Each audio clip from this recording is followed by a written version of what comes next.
And we are a go. All right. Is everyone here and accounted for? Jacket, you here? Hello. Nice. Looks like we have pretty much everybody that's not fucking off. So, that being said, we're going to jump right into it and pick things up where we left off. Do we have a volunteer to give us a recap for that juicy point of inspiration? Uh, Yes, I volunteer. all right. All right, have at it. What did we do last session? So, at the beginning of last session, we had a starting argument between the group and Rin, where the group separated, Rin going off ahead of us while we debated on what to do with it. As we continued off, we left the trail, but we quickly found that trail was going to be completely overridden by the winds of the sands. We left towards the shining or the shimmering mountains. When we arrived, we found that this place was not just shining from the light, but itself it was glowing. We found a couple places to camp, but in the meantime, Rin also found a cave that they can settle down and survive the night. When transitioning back to the majority of the group, we found a light off in the distance. The group assumed it was people, but we decided to scout it out. And when we did, we found this open type of room with this mural on the ground. And inside, no one was there. But this currents of wind just followed this pattern. We ignored it completely. But the thunderous winds slowly echoed in the distance of the skies, where we found a blue dragon seemed to be hunting us, looking for us, or looking for something, until it landed right in front of the door as we hid, sniffed the air, and activated this ancient magic of sorts? We don't know, but what we do know is an echo of the past. These two wind like serpents were attacking each other, maybe an echo of what happened during the catalysm event that caused this change in all these monsters. This one person survived and ran away in this hologram, but Like a vision. a vision of sorts. But luckily, none of us were hurt.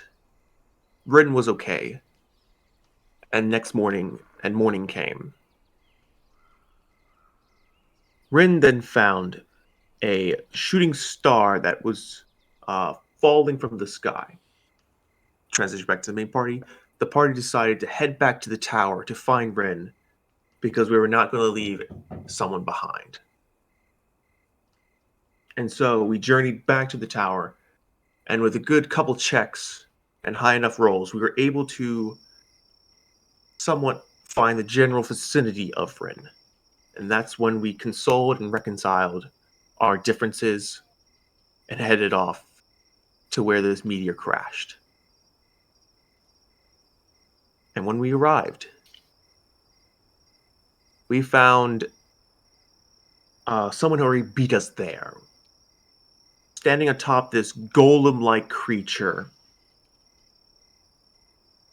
their armor showed High Shire symbols. I honestly was like, vengeance? What was It was Veneration. the Veneration. icon of veneration. Icon of Yes. Veneration. Thank you for the name. Where the team realizes this is an icon of veneration. Here it is. Yes. Yes, her. A discussion arose, but two more meteors dropped down nearby, carrying three more of these golem-like creatures. A fight ensued. Information, and after the fight was completed and just all the golems were destroyed, information was exchanged between both patrols and the Icon of Veneration. And this is where the Veneration left and where we pick up. That's right. And a added item to your visualizations, you do have a accurate recounting for these golem-like creatures, which I will show to you now.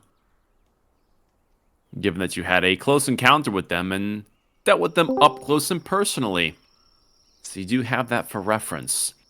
And as we pick things up into the present moment, you can see the last remnants of the earth is settling back down to where they once lay, as the upturned animation that these falling star anomalies cause has now fully dissipated, and the bodies that these strange arcing stars created that you defeated are no more than piles of refuse and stone among the forest floor, indistinguishable from the rest.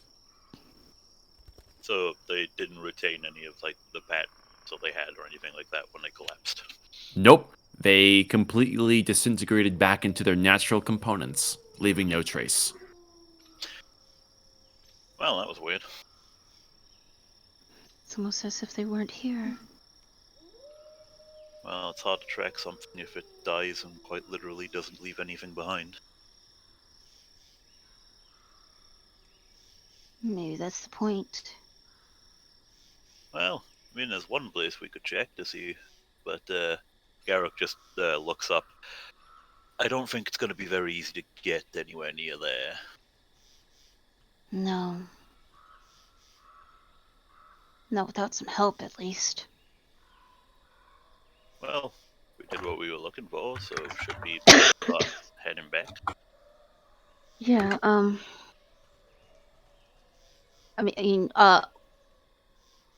where's the sun at in the sky right now? Is it getting close to getting dark, or do we have some time? It's around, I believe, midday, if I'm recounting correctly. So Yeah, the we sun's set out high. early in the Okay. morning, I think. Yeah.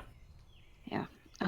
Well, if we can, get over to the haven where we camped before and rest there, we can probably make our way over by tomorrow. That would involve us going further and then heading back, though. Would it not? We can certainly try, but I also want to check something there too. Well, far be it from me to stop you, but that I'm not very competent in wanting to fight that dragon if it somehow finds out we are there. I doubt it could even get in. I don't really want to test the theory, though. Neither do I. I don't plan on staying there for long, though. You know the Venerator. It kind of rubbed me the wrong way. You felt it. Nah, But- if I didn't make it obvious, I would be very surprised. I don't like her at all. But after that incident with the damn jar, I have to know if she really did destroy it. Well, the only way we can do that is by heading back to Highshire and maybe causing a fault of doubt, perhaps. Can't really do much directly. Okay. Let's start making our way then. Alright. This one has a quick question. Yes? Hmm. V would like some context. What would you like to know? You've met this icon of veneration before, right? Yes. Yeah. Please describe the encounter, or the encounters. Yeah, why don't you guys like the big lady? It's a kind of long story. One that we can get into when we get to Highshire, but we did meet her once before at the Haven. She has a very arrogant attitude. She can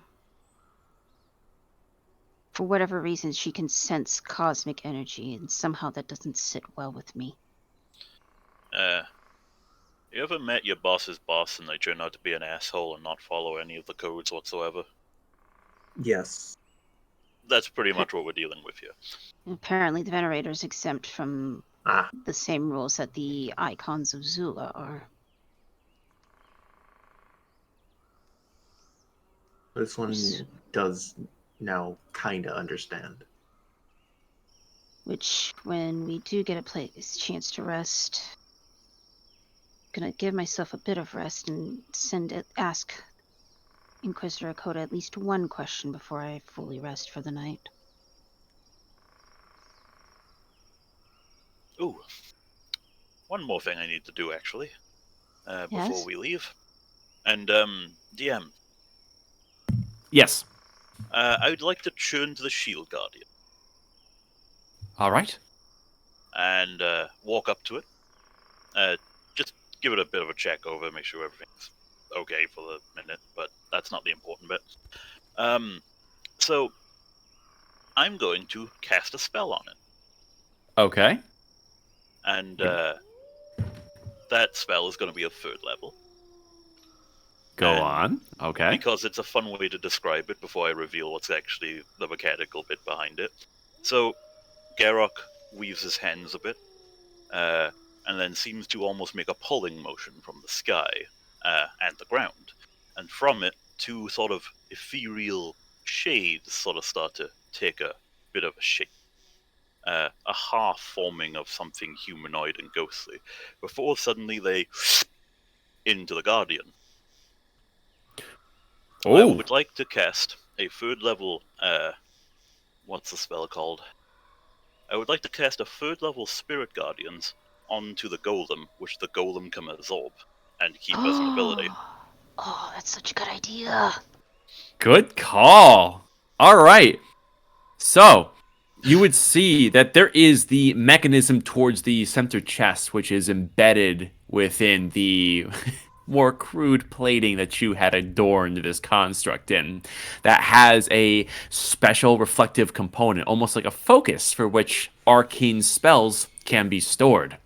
And you would see the arcane that you conjured as you expend the energy from your own body would manifest around it, would coalesce on this form, and would then, in a similar fashion, absorb into that focus and would then begin to brightly glow this bluish, greenish energy that gives a bit of an underglow from the rest of the Guardian. As you can see, it is now glowing from within, charged with your spell fully absorbed into it.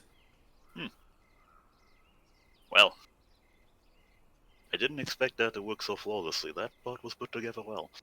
We need to use that more often, I think. Spooky.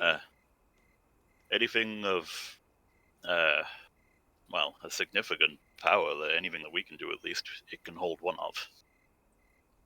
And also, one thing to note as you are up close to it working your magic, you can see that this Guardian, the base structure of it, a lot of the damage that it had sustained through the various battles, the form just seems to almost correct itself. All the scratches, dents, imperfections caused by battle just seem to fade away, as though the metal has some form of memory to it, as it has this form-fitting factor.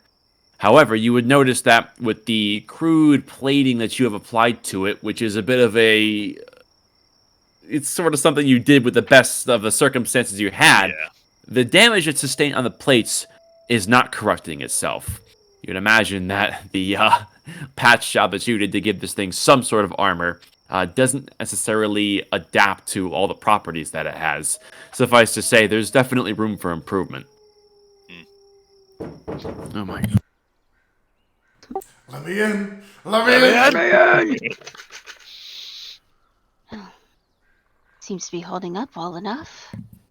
The armor itself could be replaced, though, eventually, but I need I need actual tools and an actual material in an actual place to do that. Maybe you could use the same technique that you used on Thistle's helmet. I was thinking that. Hmm. Well, I do have a forge back home. Hopefully we can do something there. Yeah. Whoa, you can work the forge? You know, I'm pretty handy with a hammer myself. Maybe you could give me some pointers. Well, if you would like to accompany me at some point, I'll probably set that as my project when I get back. So, and I can show you around my place. It's a full place, working forge. I just don't get to use it that much because I'm out here.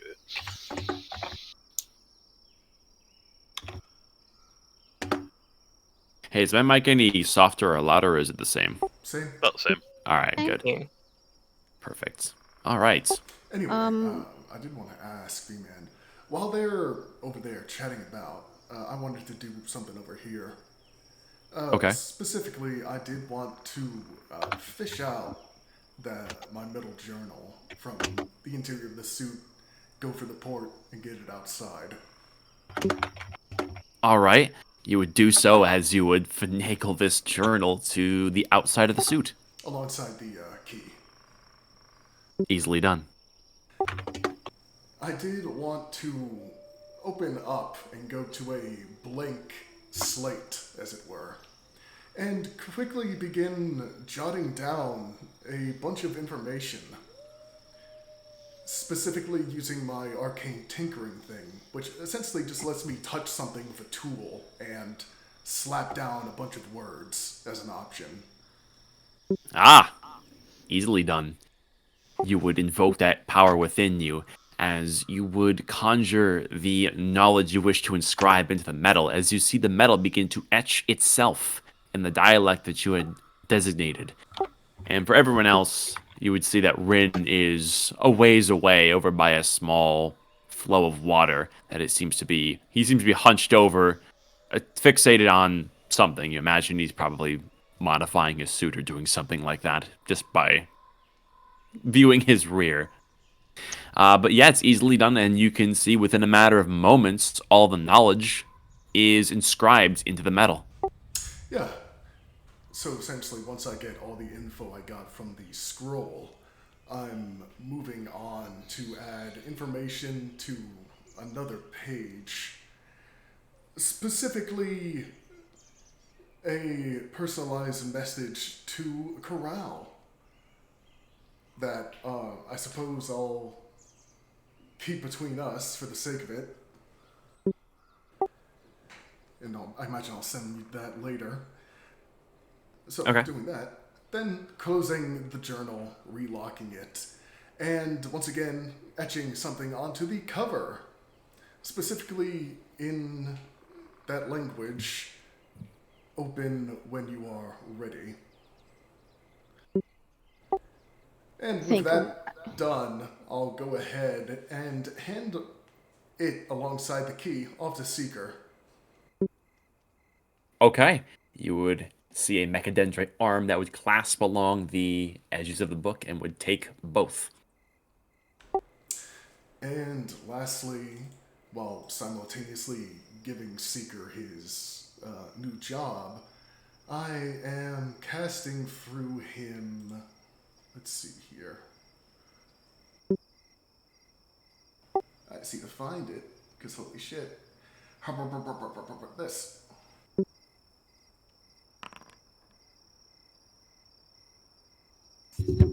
Oh, I see. You would do so as you touch a willing creature, and you would see light bend around Seeker as, in a matter of moments, the construct becomes imperceptible to sight as invisibility takes effect, and the book along with it. Essentially, Seeker's job is to take the tome and key to Corral's chamber, and then return.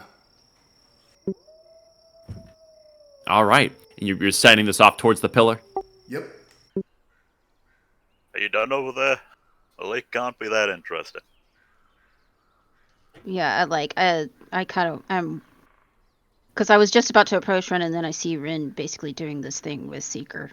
Yep, you see Seeker is handed a small object, and then Seeker just fades away out of view very suddenly, and you feel a waft in the air as you imagine it is traveling off.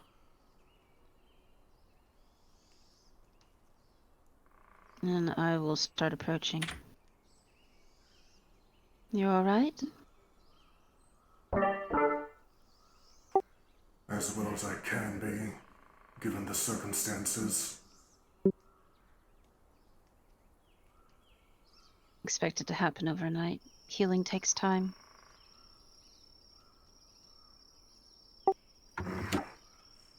I imagine we're off back to the flooded bunker, yes? And we'll be passing through, but yes, we're essentially headed that way. Now that the Icon has vacated that place, we should be able to survey it to our heart's content, at least. I specifically wish to find the information that is apparently stored there of the research done. She hasn't found it first. Hopefully not. She'll hold out her hand and say, let's go. Yeah, I'll follow along. So, what are you two gonna do when you get back to the city? I think we should go have a round of drinks.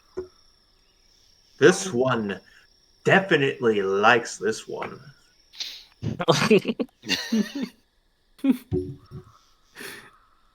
Well, I was thinking, we'd probably find our teammates. If they could make it back to Highshire, I imagine they would. Well, yeah. But I'm just saying afterwards, once we're done with business, because Lord knows I'm not going out immediately tomorrow again. I need a break. No, I'm definitely making that noted to the Inquisitor as well. Yeah, I might as well have a drink. All right. And with Man. that, everyone, I believe, is beginning their trek back towards the area of the flooded stronghold. Yes. All right. And off you begin. And also, your tabaxi can make maps and stuff, right? Yes, we can make you maps. Just as Easy a ones like that. collective, would you mind helping us make one as we trudge our way back? Yes. Though this one needs more information, as in 3 points with accurate distancing. I think we can work on that. And just to basically have that idea started as we're heading back. All right. And everyone is beginning their trek in the direction of southwest, which is back through the winding valleys of the arcing valleys in the direction towards Highshire. Everyone roll perception as you begin this trek.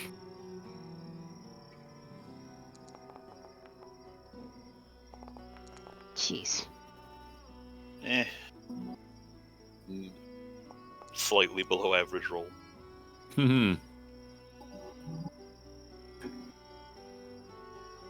Caribou. 270 is still not bad. Yeah, it's not the Mood, are worst. you able to roll okay? What's up? Oh, my bad. Sorry. Oh no. Unless you volunteer yourself to be super distracted. Oh, God. Not Hey, bad. that's not too bad. What's up? All right. Is there a marching order we have here? He Um, won't be in the front, but he'll be second. All right. I'll be. So we have. Go ahead. Oh, okay, no. Just saying I'm a few paces behind the group. In a contemplative silence in the back, thinking. I'll go I'm first. Why not?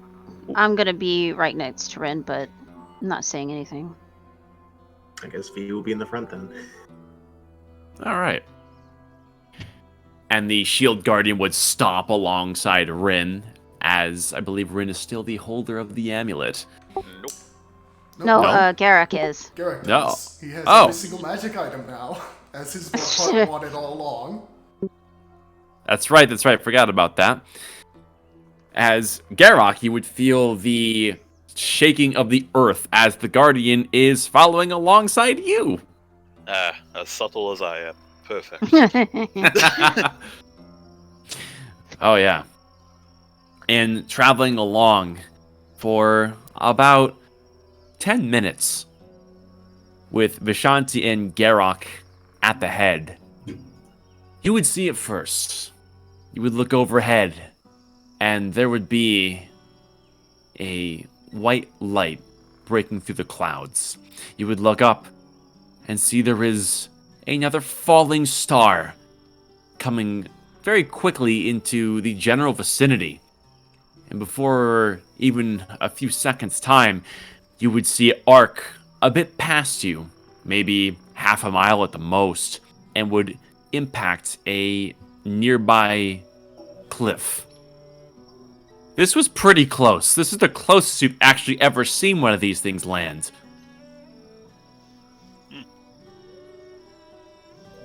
Like, can we see the cliff clearly from here? Fairly, yes. Can I use the, what's it called? The spyglass? The spyglass to get a closer look from where we are at the mountain. Yeah, I was All just right. about to ask for that. Are you just continuing walking as you are? Or you just Well, like, stop for a moment and give it a proper look, I would imagine. I at see. least. Yeah. All right. Going off of your previous check, which was pretty good, you would extend the spyglass and you would look over towards that cliff. There's something of a clearing there, so it's somewhat easy to see, and you would see that lingering white energy that is permeating among the stone there. And a good 20 seconds pass, and you don't really see anything, but that energy is persisting, so you keep your eyesight locked on. And you would notice subtly that there is movement among the rocks. It's extremely difficult to see, given this is so far away relative to eyesight, but you are just able to make out there is a very tall, humanoid silhouette that eventually stands up and looks over the horizon in a surveying manner. Does it seem somewhat similar to the previous things we encountered? Going off of the silhouette, which is about as much detail as you're able to make out from this distance, this looks distinctly different from the previous creatures that had risen from the stars. Well, no. Is it another one? What, is it another one? Well, it's hard to tell because we're down here, but going off shape, it doesn't seem like the previous ones we fought. Bit spindlier, a little taller, a lot just- weirder. So this one is stronger, Yeah. perchance? Compared to the silhouette of the previous ones, this one looks a lot more proportionate as far as a humanoid goes. Well, it just looks a bit more human, but again, I can only really see a shape from this far away. Should we investigate? Well, Does it even see us from here? it appears to be looking out among the distance, but I don't think it's seen us yet. It has just landed, after all. Then let's keep moving. Best not Yeah, draw no attention to point- ourselves. Yeah, no point in making enemies for no reason. Hmm. But that is weird, though, that there's different varieties of them. But that's the only thing we really need to know anyway. Yes. Alright. Yeah, honestly, as long as he doesn't follow us, he can be as weird as he wants. Yeah. Not like they aren't already fucking weird as it is. Let's keep going. All right. Onwards, you would keep going. And in regards to that cliffside, are you moving away from it, or are you just keeping on your current trajectory? What's your movement look like? Or- Uh, Keeping the current trajectory. Yeah, like what does our current direction head to, like, in reference to that? Does it head towards it, away from it, like alongside it? What? You get close to it, but not like so close that you would be able to see it clearly. A slight detour would give you some safety, but of course would give you a little bit more time to get to where you're going. Well, if it wants to come after us, then it can do that, but we'll have such a head start, I imagine, with it being on a cliff. I don't think it matters. Either way, need to keep our eyes open. Yeah, well, like, as we, like, I guess we're continuing on our normal path then. Yep. When we get, like, closer to it, I would like to try and look again, but that's just when we're closer, roughly as close as we would probably naturally get to that from just continuing on our path. But other than that, yeah. You would keep a keen eye out on that location as you continue on your current trajectory, and you would get a bit closer to it with your current path. A good 20 minutes or so would pass, and you come to a clearing in the trees you're passing by where you can look again. And you would look over, and you would scan that cliff face, but you would see that there's nothing there. And figure maybe it moved on, and would continue to give a bit of a pan to just that general area. And you would see within that tree line on top of that cliff, there's a white flash that would suddenly ring out from the darker parts of that forest up there. Not really sure what that's all about, but it does strike you as the kind of anomaly that would be synonymous with these things. So imagine it's still up there. Probably trying to look around the horizon. Well, it's in the midst of something, but it hasn't really moved too far away. We're still good. Let's keep going. It would only be about a minute further, and you would both see it and hear it.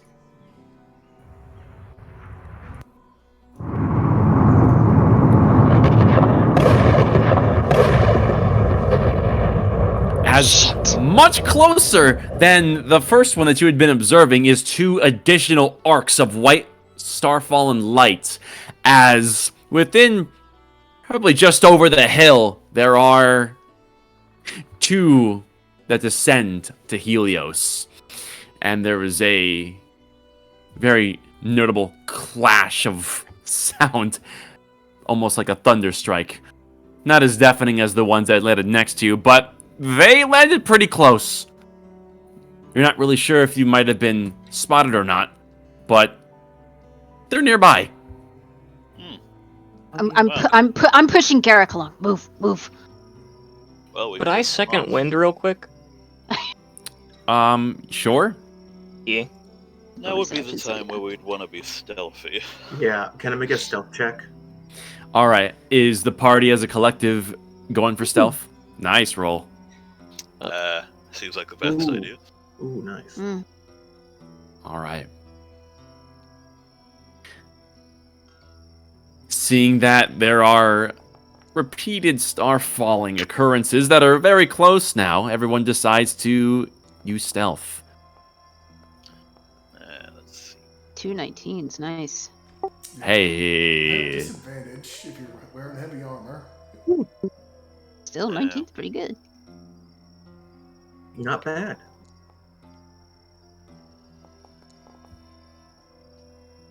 Yeah, that'd be a 9. Oh no.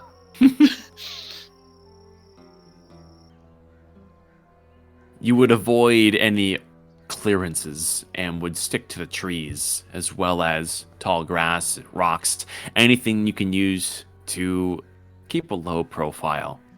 You would have your shield guardian take very light steps, not lifting its feet high up off the ground, doing the best it can to not stomp as it moves.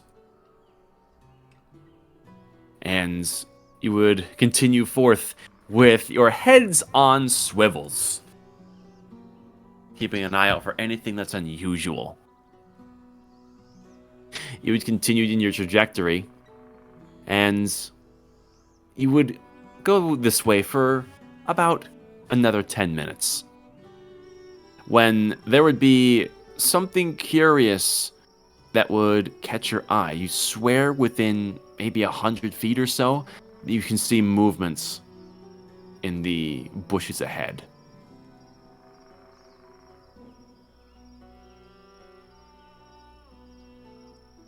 I Can I presume you're see going what to it be... is? Alright, you're gonna try to get a better look? I mean, seems like a good idea. Alright. You would do so. As everyone would stop for a moment. And would take a look at what's up ahead. There would be a few moments of tense silence. And afterwards,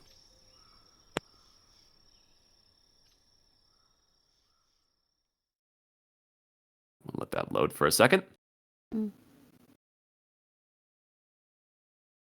Ooh.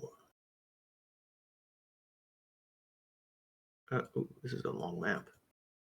Yeah.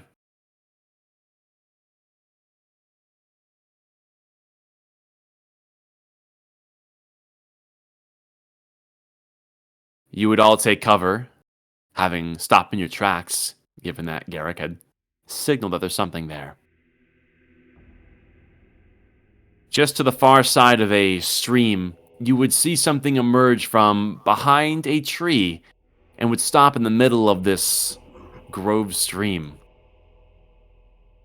Ooh.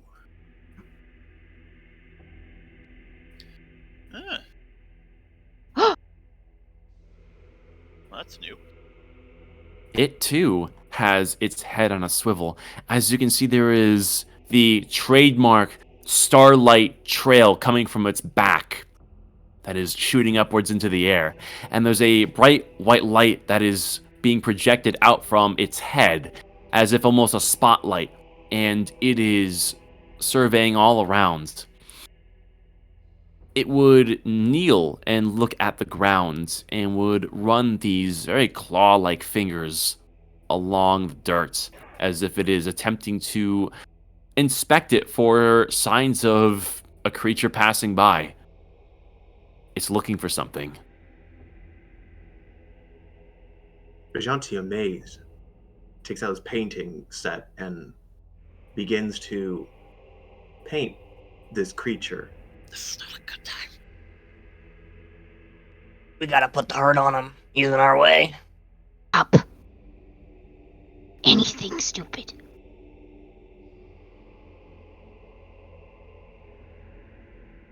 All right, if you're gonna on the spot paint this figure, just give a painter's tools check.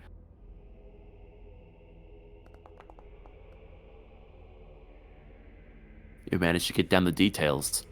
And you would note there is a bit of a sigil on its chest, circular in nature. It's similar to the weird sigils that were on the previous figures, but this one's distinctly different, as if it's more intricate.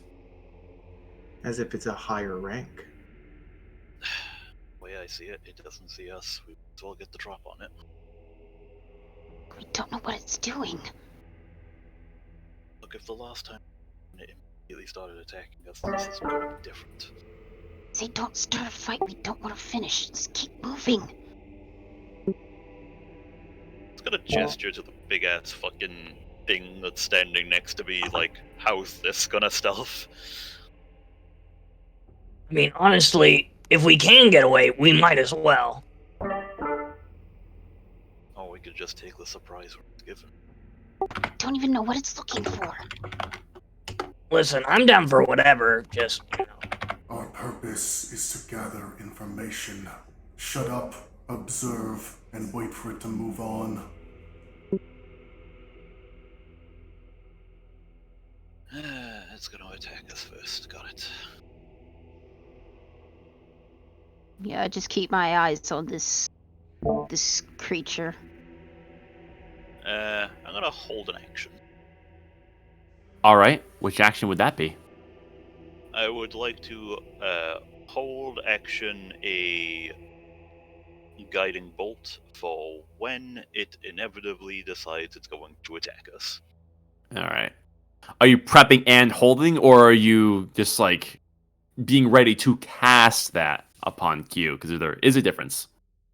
What's the difference? Well, if you're casting and then holding a spell, you are expending the spell slot. If you're just being ready to cast it at a moment's notice, that would not expend the spell slot, but you won't be as quick, I mean, if that makes sense. It's pretty much but- the difference between using a reaction and a full action. Yeah. Using a hold action is a reaction. Which is why I'm confused. I'll just say you're not going to expend the spell slot. You could expend a hold or cantrip, so you're not wasting any resources. It's whatever. I'll just choose to, what does this spell last for? 10 minutes? I'll choose to hold a Shield of Faith with an actual spell slot then. It's whatever. Okay. Yeah. The only difference is how fast that would be able to cast. Like, if an encounter started, you would immediately get it versus not, you know? Okay. Yeah, I'll just All have right. that held up then. Okay. And you would have that prepared as everyone would wait with bated breath. Let's do this. Yeah, all right. You would see this thing take a few steps over towards the stream, and you once again see it survey in a 360 motion its surroundings. You would see there is a bit of a chitter as a few of these stones, at least you think they're stones, that make up this thing, would rock in place a little bit, as though it is shuddering. It's worth noting that the material making up this one is a lot shinier and almost metallic compared to the rough upturned earth that the last ones were made of. And you would hear it make a bit of a noise.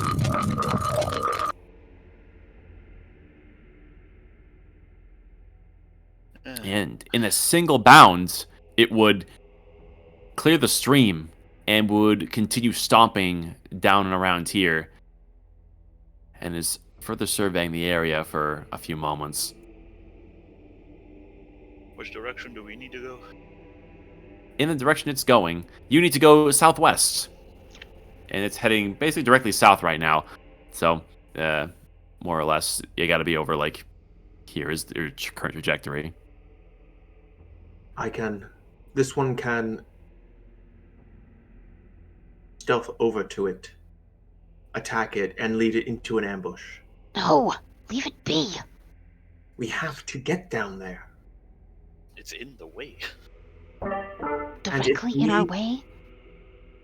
If I'm able to lead it to y'all, he wouldn't say y'all. If I may lead it to you all, you can ambush it, do a lot of damage to it, and hopefully we can kill it before it does anything. Or it would just be so critically wounded it can't do anything. And then it would we call can reinforcements like discover it. what it is doing, what it is searching for. You're a cartographer. Your first instinct shouldn't be to destroy every single thing that comes your way. Do your godforsaken job. This one has reasons to be out here, Rin. But these reasons are not your reasons to be a cartographer. We will discuss this later. Well, what's the thing doing, seeing as clearly we can't come to an agreement? I will, though, no aggressive movements, but hitting its pounce position will move forward. All right. Up to this tree, right up to the tree. Where's the tree? There's a tree stem. Okay. So if you're going to be moving around while this thing is actively looking, just roll stealth, excuse me. I got you. Stealth. Oof. All right, let's do this. Hey, that's pretty good. It would stop for a moment. Would stand up straight, looking off to the south. And then very quickly looks over its shoulder in this direction.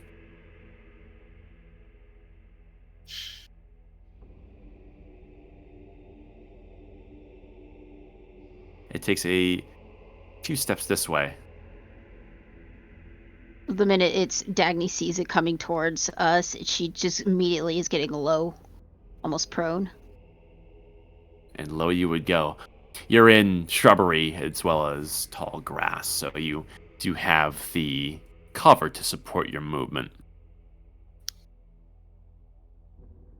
And as for Vishanti, you would see this thing is staring off quite a bit in this direction. It's almost as still as a statue. No perceptible movement within it whatsoever. It's simply holding itself. Still looking over. Vijanti thinks out loud, not verbally. The best ways you understand what he's You're thinking. not thinking out loud then. He thinks, this one knows something is here, but he does not know who is here. Stay still. Stay quiet. Your moment will come. Now, where are you relative to this tree? Right up against it. All right, so you're basically behind the trunk. Yes, I am touching the trunk. My whole body's like conforming to its shape. Carefully caressing the trunk.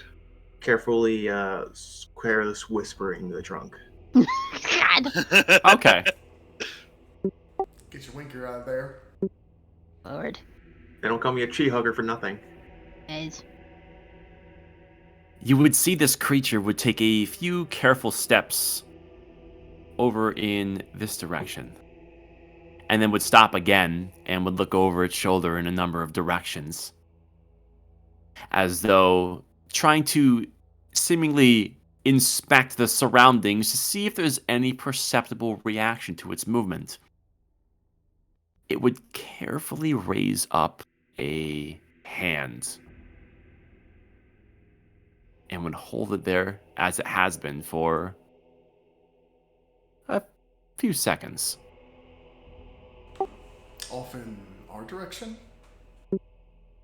No, just like holding a hand straight up.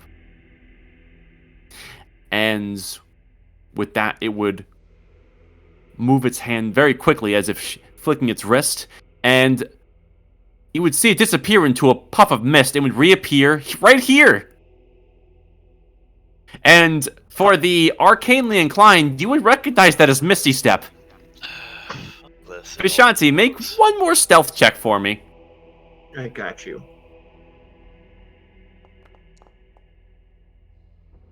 18.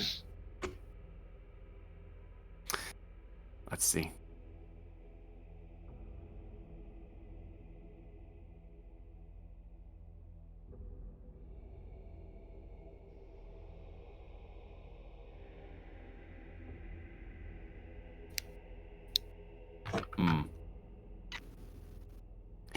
It would turn its head on a swivel as it has been.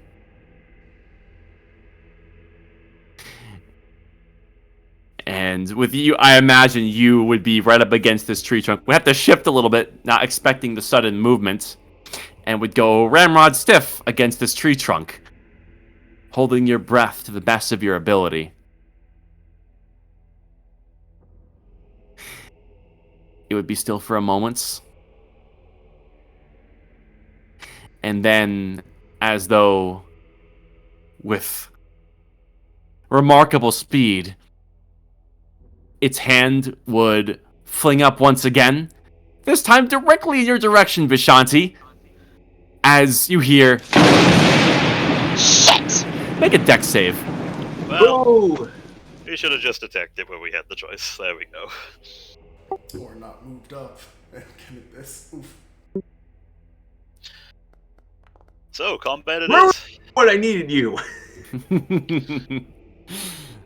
All right. Team. So you pass as you are taking half of the 27 lightning damage. I believe that is 13.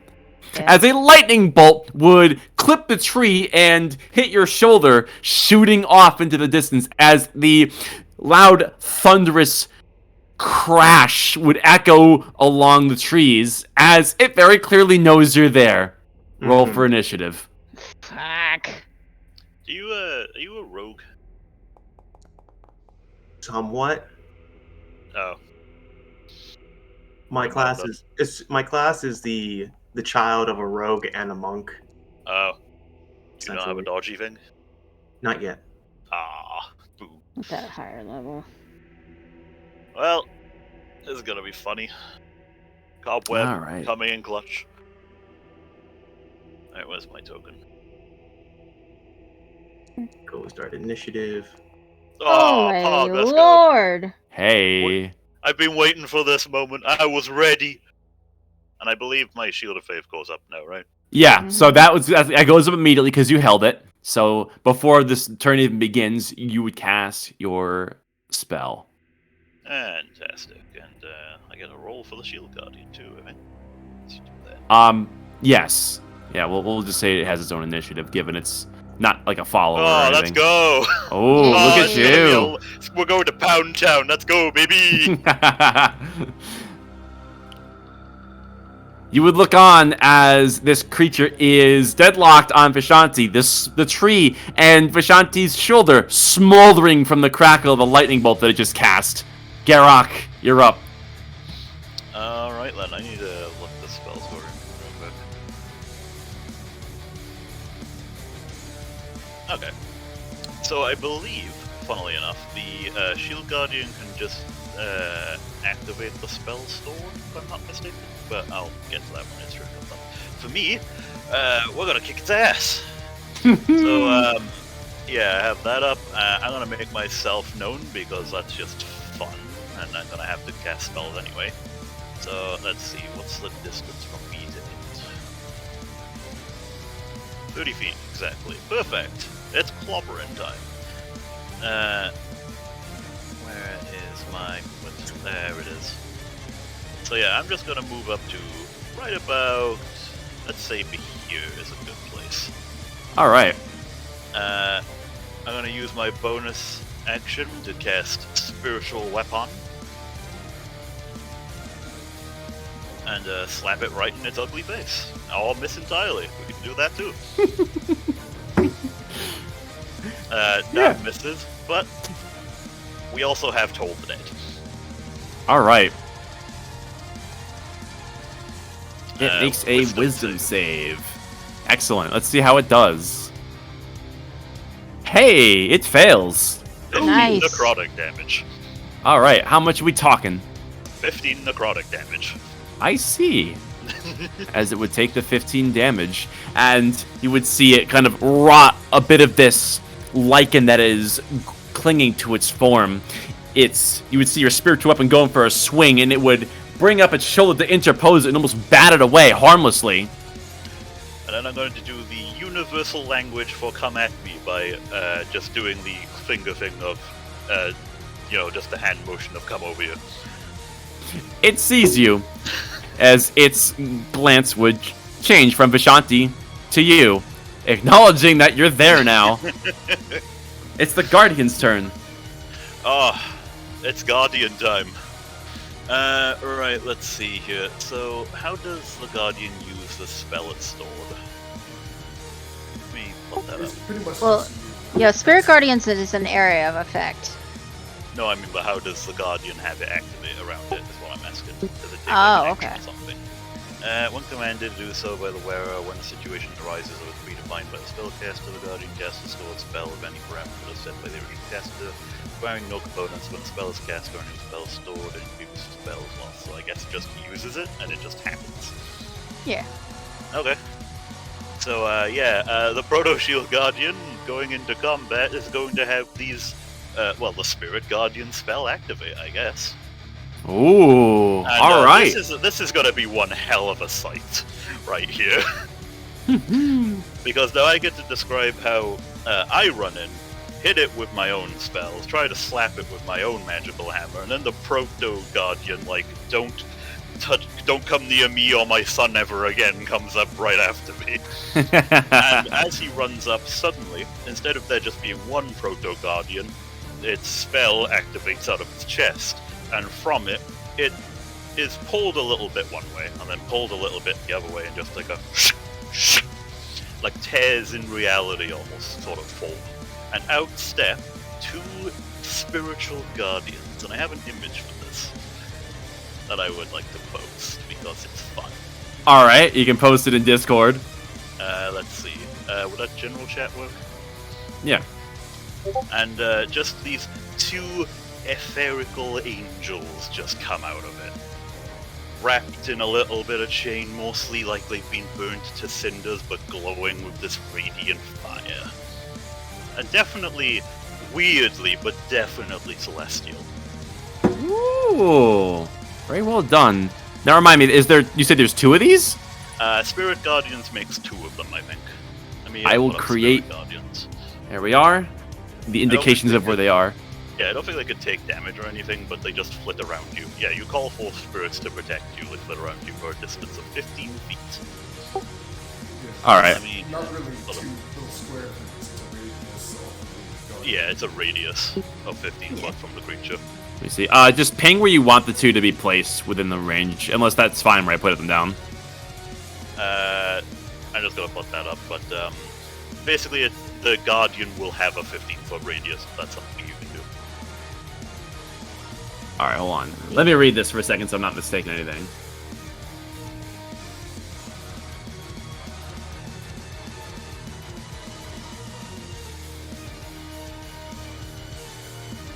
And it's gonna designate friendly targets, obviously.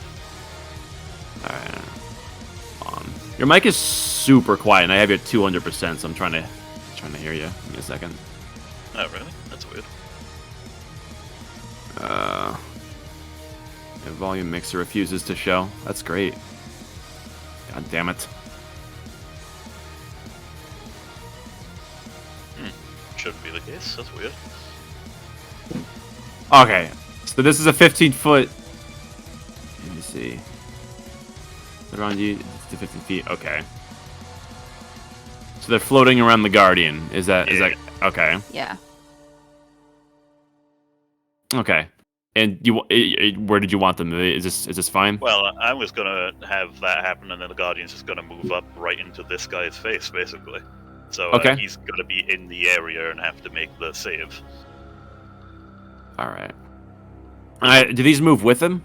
Yes. Yeah. All right. There we go. Let's put them like. Yeah, that works. Whatever. All right. Involved in the area, and seeing as it's first time it entered the area, it has to make a Wisdom saving throw or take 13 radiant damage. It would pass. Is it half? The creature takes half as much damage on a success. Yeah. All right. And then, well, smash is what the Proteo Guardian's gonna do. So, fist. Oh, it was almost a nat 20. 15. Doesn't activating the spell take an action from the Guardian? It doesn't say it does. I'll say it doesn't, just for now. Just keeping it pretty much. There's one action. Let me see. Take a steam. All right. You would see that fist would come careening towards this thing, and this thing would sidestep it as it jerks its head off. Would catch. That was terrible wording. Jesus Christ! Would catch the fist and would pull itself closer towards the Guardian. As you see, this claw appendage would clasp together and elongate to form something of a sword arm. As a reaction, the attack is made against the Guardian. Oh no. For a 15, which I believe beats the AC. Yes. All right.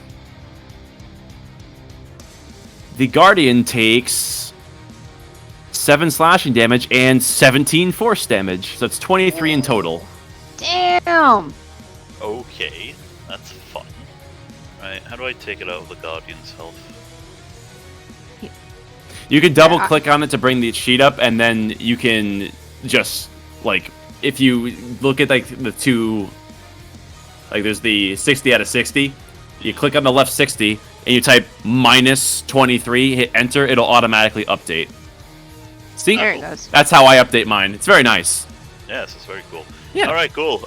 Well, the thing about the Proto Shield Guardian is that it doesn't have the fundamental knowledge of what pain is. So here comes the other fist. Ah.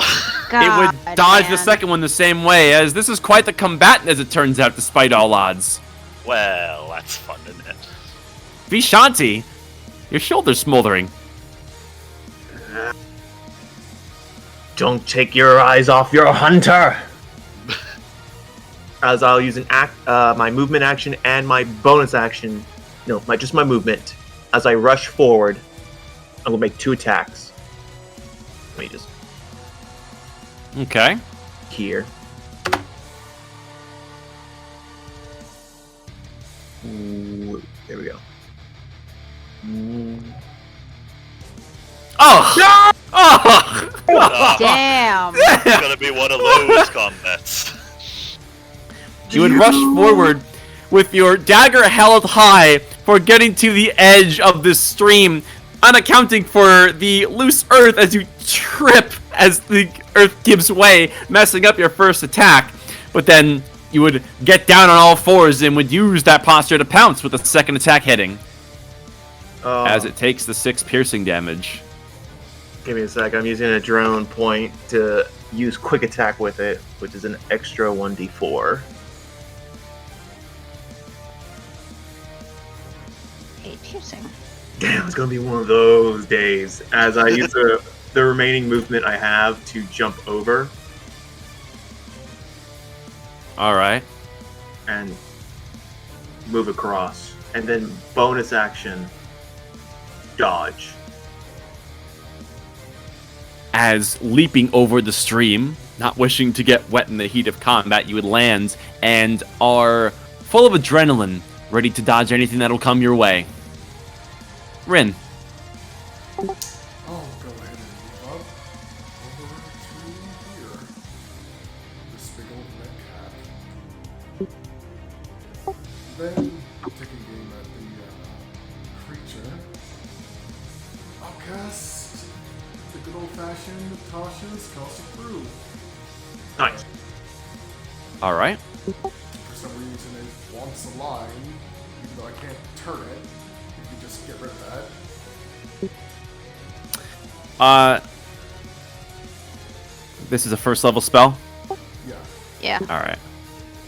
Yeah, it's fine. I'll just say that it's in the way. There we are. And it needs to make a dex save. It succeeds. Oh, so it doesn't matter. Yeah, he just dodges it entirely. As this thing would quickly duck down, as this thing is extremely alert. As your spell, unfortunately, would go wide.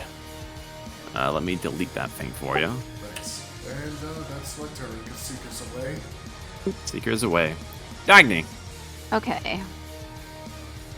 Daphne is going to go ahead and move here, get better line of sight. And well, I know I have the distance, so I'm going to go ahead and cast Firebolt at it. All right. Make your attack. 16? It would dodge that too, as this thing is quick as lightning.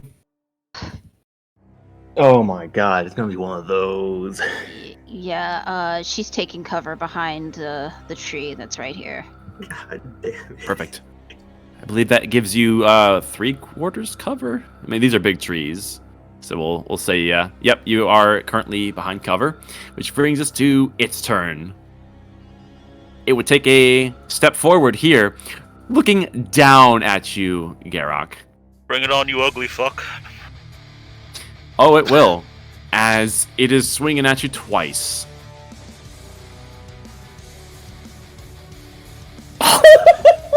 What's your You're AC? joking.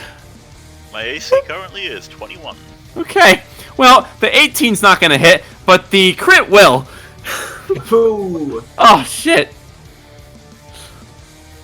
I can't. Oh, that's a lot of dice! Oh my god, I'm so sorry. Alright. You would see that this thing would come to swing at you as you, with your magic latent form, would stand true as you would interpose your metal against this thing's sword as it would clang off. And then with a burst of speed, the likes of which you've never seen for something this size, it would quickly duck down, retract its arm, and thrust it as that sword arm thing that has this white energy coming off of it would puncture right into your chest as you take... Wow, is that right? Shit, what the fuck? Alright, hold on. Sounds like you made this monster. I mean, Okay, that's 36, 7, 39, 43... You take a grand total to this crit, 50 points of damage. well, that one-shots me in normal situations. I'm gonna use a Stone's Endurance real quick. Also, since you have the amulet, you take half. Yeah, the Guardian takes half. It does. So 25 is going to the Guardian. The other 25 is going to you. Wait, what? Bro, whatever. It doesn't matter. It's just what you have selected. So you deducted, what, 1 point of damage? 6 points of damage. No, 6. not As points, con, 4 yeah. points of Okay, damage. so Garrock, you're taking 19 in total, and the Shield Guardian is taking 25. Isn't that fun? Well, it's a good thing I took that and not anyone else. 25, you said? Yeah, 25 to the Shield Guardian, 19 to you when factoring in your protection. Jesus. As this thing is looking at you with this white spotlight, and you can't help but feel like something beyond your understanding is surveying you and knows a lot more than you do about who knows what. All right. It'd be a lot harder to kill me. The Shield Guardian is looking much worse for wear. Well, its point as a Shield Guardian is to be a Shield Guardian, and it is doing that. Oh, also, yes. at the start of its turn, Spirit Guardians happens again. Remind me how that works. What am I making that save? You make another Wisdom saving throw. Wisdom Just ping saving the throw. spell again for the new damage as well. What's the DC? Be my DC, I'm pretty sure. 14. Okay. 14 save. It rolls or 18, so it would pass. take half. It So, takes half. So 5 radiant. 5. Okay. Yep. Minus 5. Got it. Does the Shield Guardian make concentration saves? I have no idea. Yeah, Garrick, do I'm imagining like this is cuz I'm going to flavor it cuz you have cuz the Shield Guardian is as effectively casting it and it took damage. I'll say does your what did you cast? Shield of Faith at the start of this? E. That's not concentration, is it? Shield of Faith is concentration. Yes, it is. All right, so roll a That's all I have. concentration on that, and then have your Shield Guardian roll concentration on maintaining the spirit, whatever. I'll have to like further get it. All right, so you uphold your spell and have the Guardian roll. What's the DC for concentration? Is It's it half of It's- the damage or 10, whichever is higher. okay? So it took 25, so it needs to pass a DC Half- 12. Oh, that fails. that's a crying, screaming shame as the Oh, well. as that spell would end, and I'll get rid of Yeah. those 2 thingamajigs for you, because I don't think you can do it yourself for some reason. No. There we are. Well, I would still rather take all that damage than anyone else, because I'm pretty sure that would have one-shot everyone else. It would have. It would have even one-shot you if you didn't have all this stuff to give you that extra Yep, bolstering. That's kind of what I expected of all You of this. took it like a champ, but you're getting the feeling that this thing is a bit beyond your understanding, and it's very dangerous, as you're coming to quickly realize there's things up your sleeve you don't even know about. And who knows what else. The end. And everyone else would get the similar feeling. Cobweb.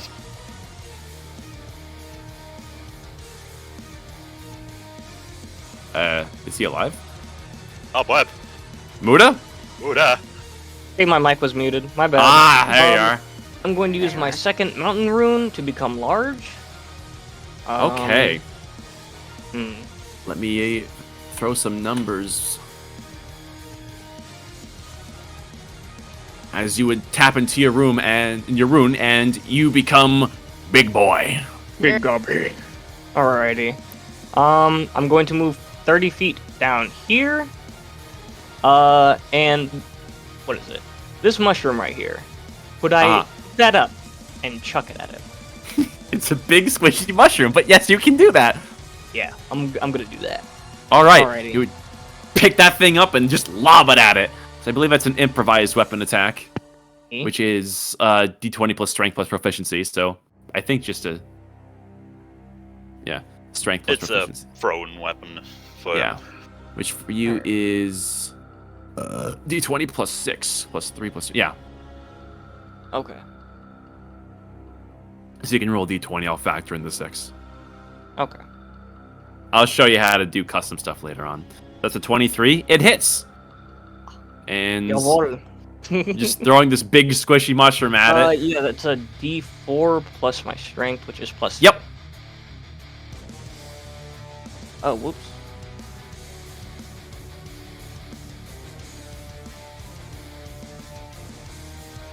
There we go. And your strength is 3. Yes. So it takes 4 bludgeoning damage as this mushroom would just hit it as it gives a quick glance to you like, really? Never I'm before trying to has, taunt it, really. Never before has an automaton been offended, but there can be one now. As it would bring us back to the top of the initiative. And would you mind I know this is a bad timing. Would you mind a 5-minute break? Because I really got to pee and I have dinner waiting for me. Yeah, That's that's fine. That's For it. All right, Could you 5 make it 10 minutes. minutes if you need it? Unless if you want to do 10 minutes, we can. Up to Yeah, everybody. sure. I want to go smoke. All right, let's do a 10-minute break, intermission through combat here. We'll reconvene at 7:35. Yep. Alrighty.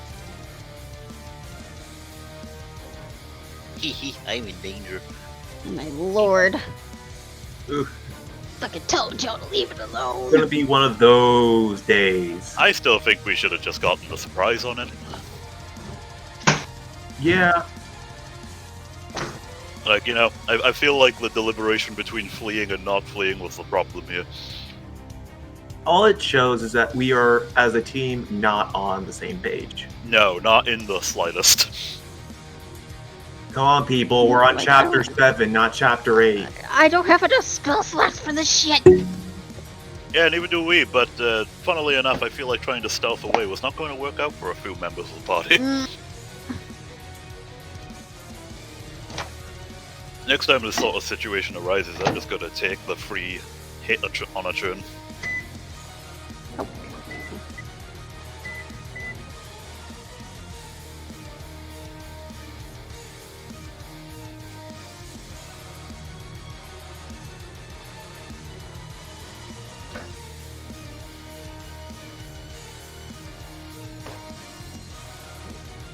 Egg and cheese. So y'all want to hear a story today?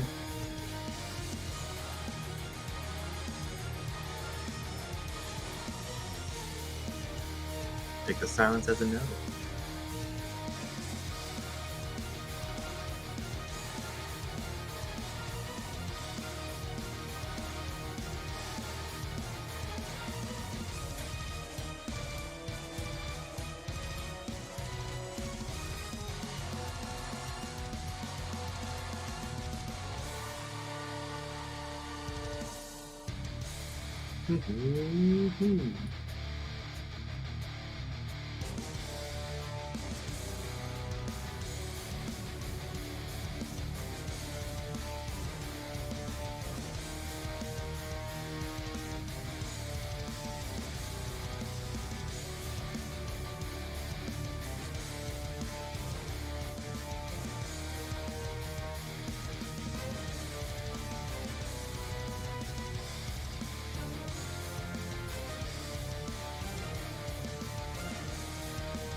If only Vishanti didn't fart at an inopportune time.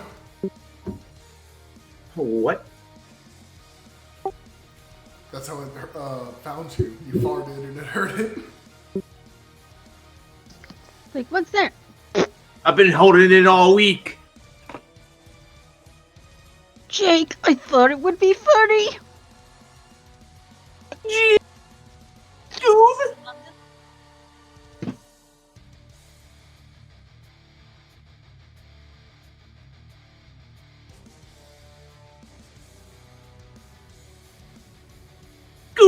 We gotta get running.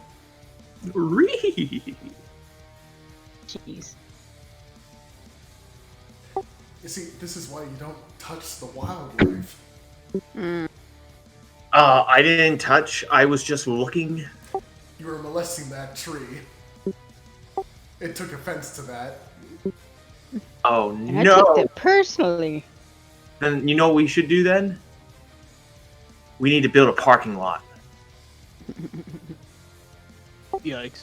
Have fun with that. Yikings. We gotta re-industrialize this world.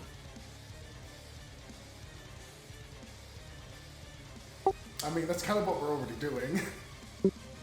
In the grand scheme of things.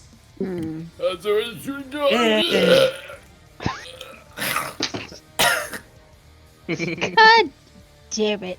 As the soul of the damn depossessing my body. Hey, demon! Huh? If you're gonna possess his body, I want my rent. How we looking? Who's back? Here. I'm back. I guess Jacket's still eating the spaghetti. Which is fine. We got like a minute or two, anyways. Yeah, my food ain't gonna arrive till like 11 minutes from now. Just to let you know. Yeah, I just It's supposed to inhaled a arrive huge grinder. 30 minutes ago. But Oh no, Vishanti has his fucking clown shoes on. What a shame. damn. And his AirPods. He can't hear us. Oh. I got my drip on.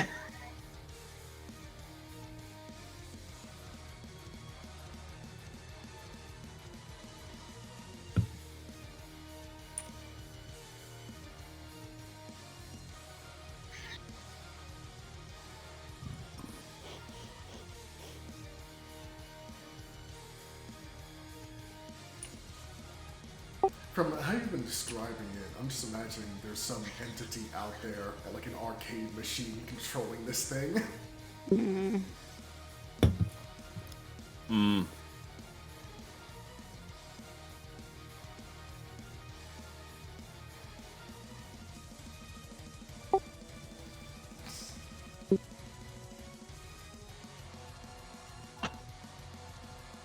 Jacket? What a shame. Goodness. Never He knows he's just- about to die. His solution is to go into a perpetual stalemate so it never happens. Should have read it. Oh my God. Oh, Or what's it man. called? To go off what you said, goat. Or actually fighting the super intelligent, the genetic life form of Disk Operating Service System. Now, we're not thinking with portals here. Someone understood the reference. Oh, I got the reference. I said we're not thinking with portals here. I got the reference. I was talking. I know. It's just no one else responded Oh, except I, you. Like you gave like nobody time to respond. A ha or a boo would have been enough. Cringe. Well, I hope you cringe enough you become a wrinkle. How about that? what the fuck? A Rumpelstiltskin.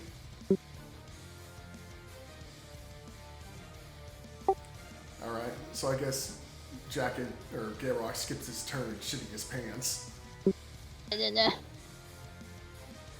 $5, he's getting a hernia. We'll give him another 2 minutes, and I might have to switch around the initiative order if that's what it comes to, because I want to keep going here.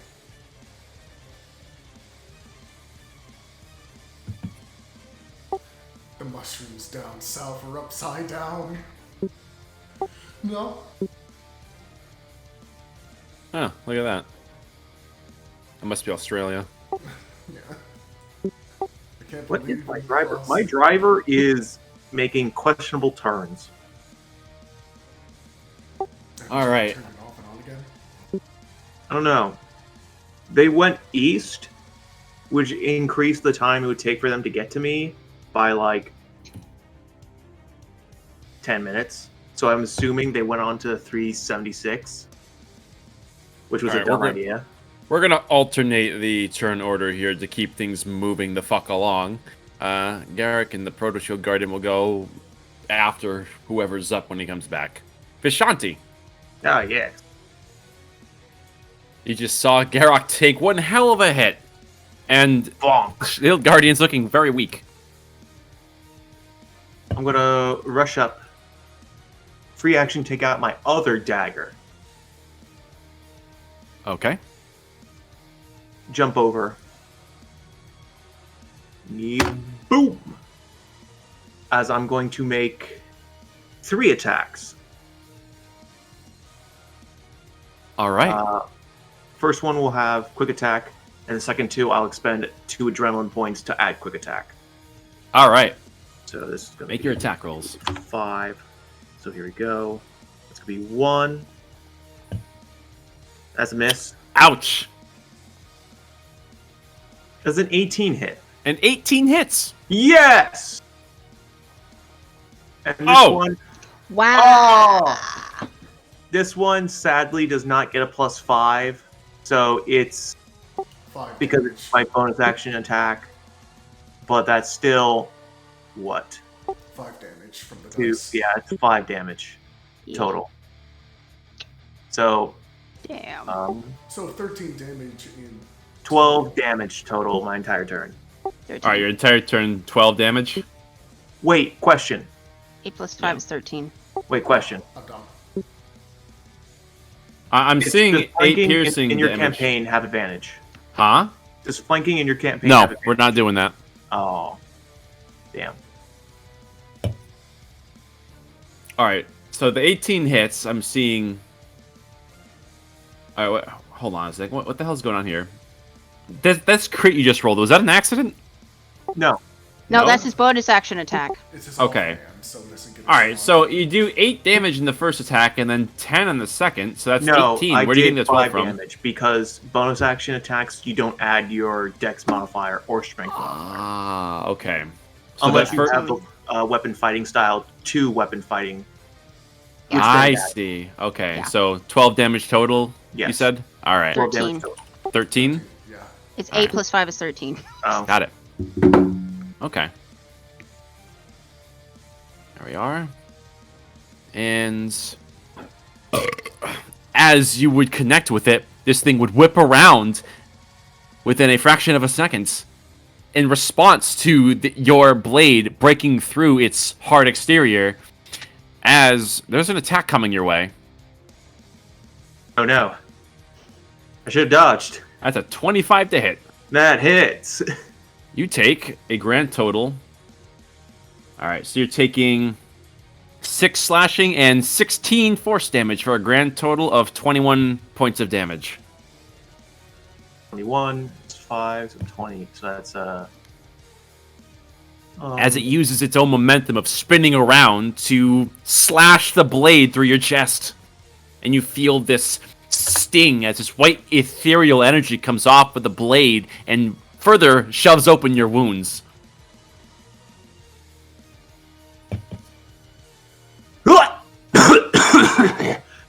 as V starts coughing up blood.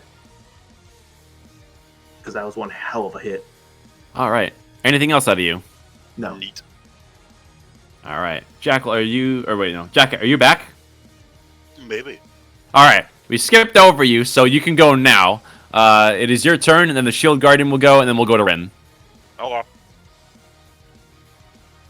Well, healing myself so I'm not immediately dead seems like a good idea. You'll also notice Vishanti looks very beat up, as it just took a hit. Aha. Very nice.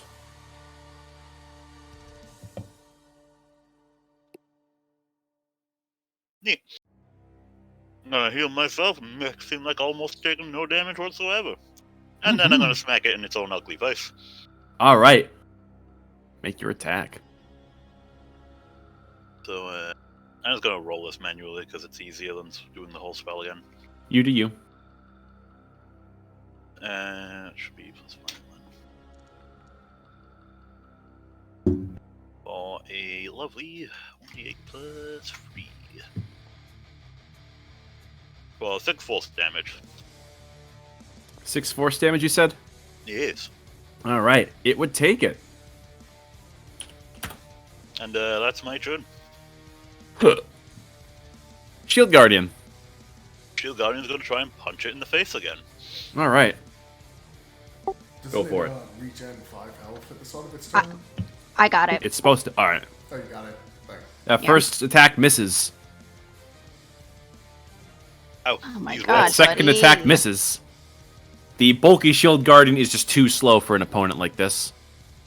Rin. I'm moving off over here. I imagine clambering on top of this boulder belt while being for extra cover. Sure. As with the little height advantage I got, I'm gonna pew pew with my lightning launcher at it twice. Oof. Well, one hits. As it takes a total of 12 lightning damage. Shit.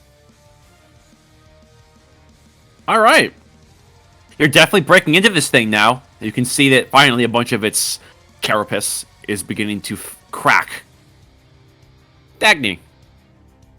She just sees Garrock taking this huge hit, and her mind, just for a second, flashes back to Mayark's dying while he's unconscious in his own in the dream world, and she kind of pulls her conviction together, and she will go ahead and cast Scorching Ray with her last second level spell slot.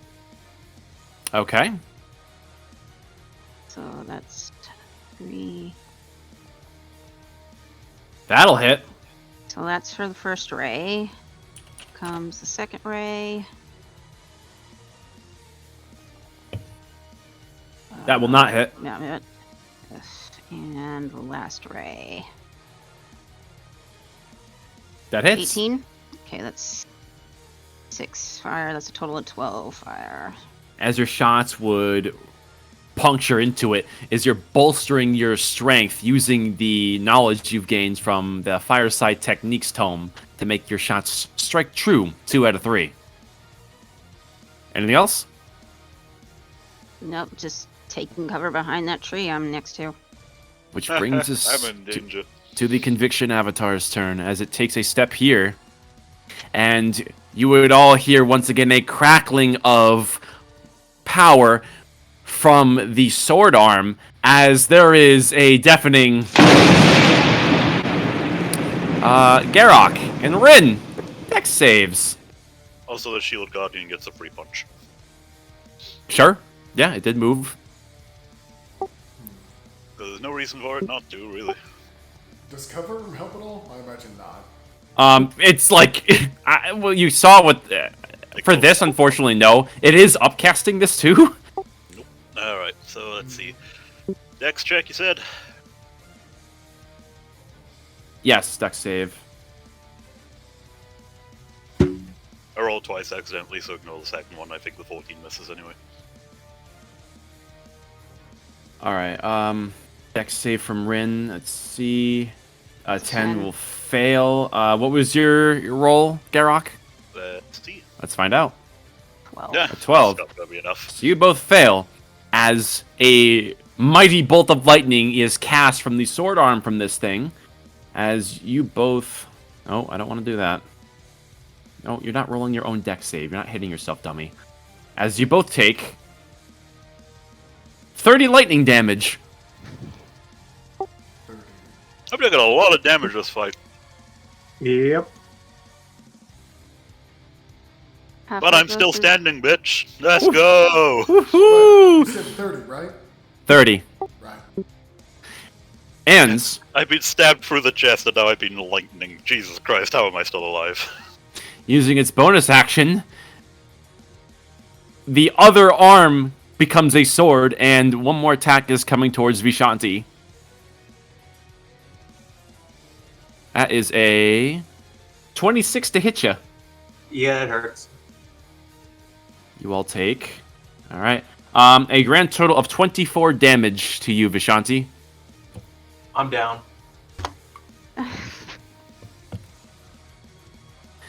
As you can see, there is this energy that is crackling off of both of its hands. Well, sword arms now. It's expending quite a bit of its energy, you're evidently observing. Cobweb. It's getting dire. You gotta step in.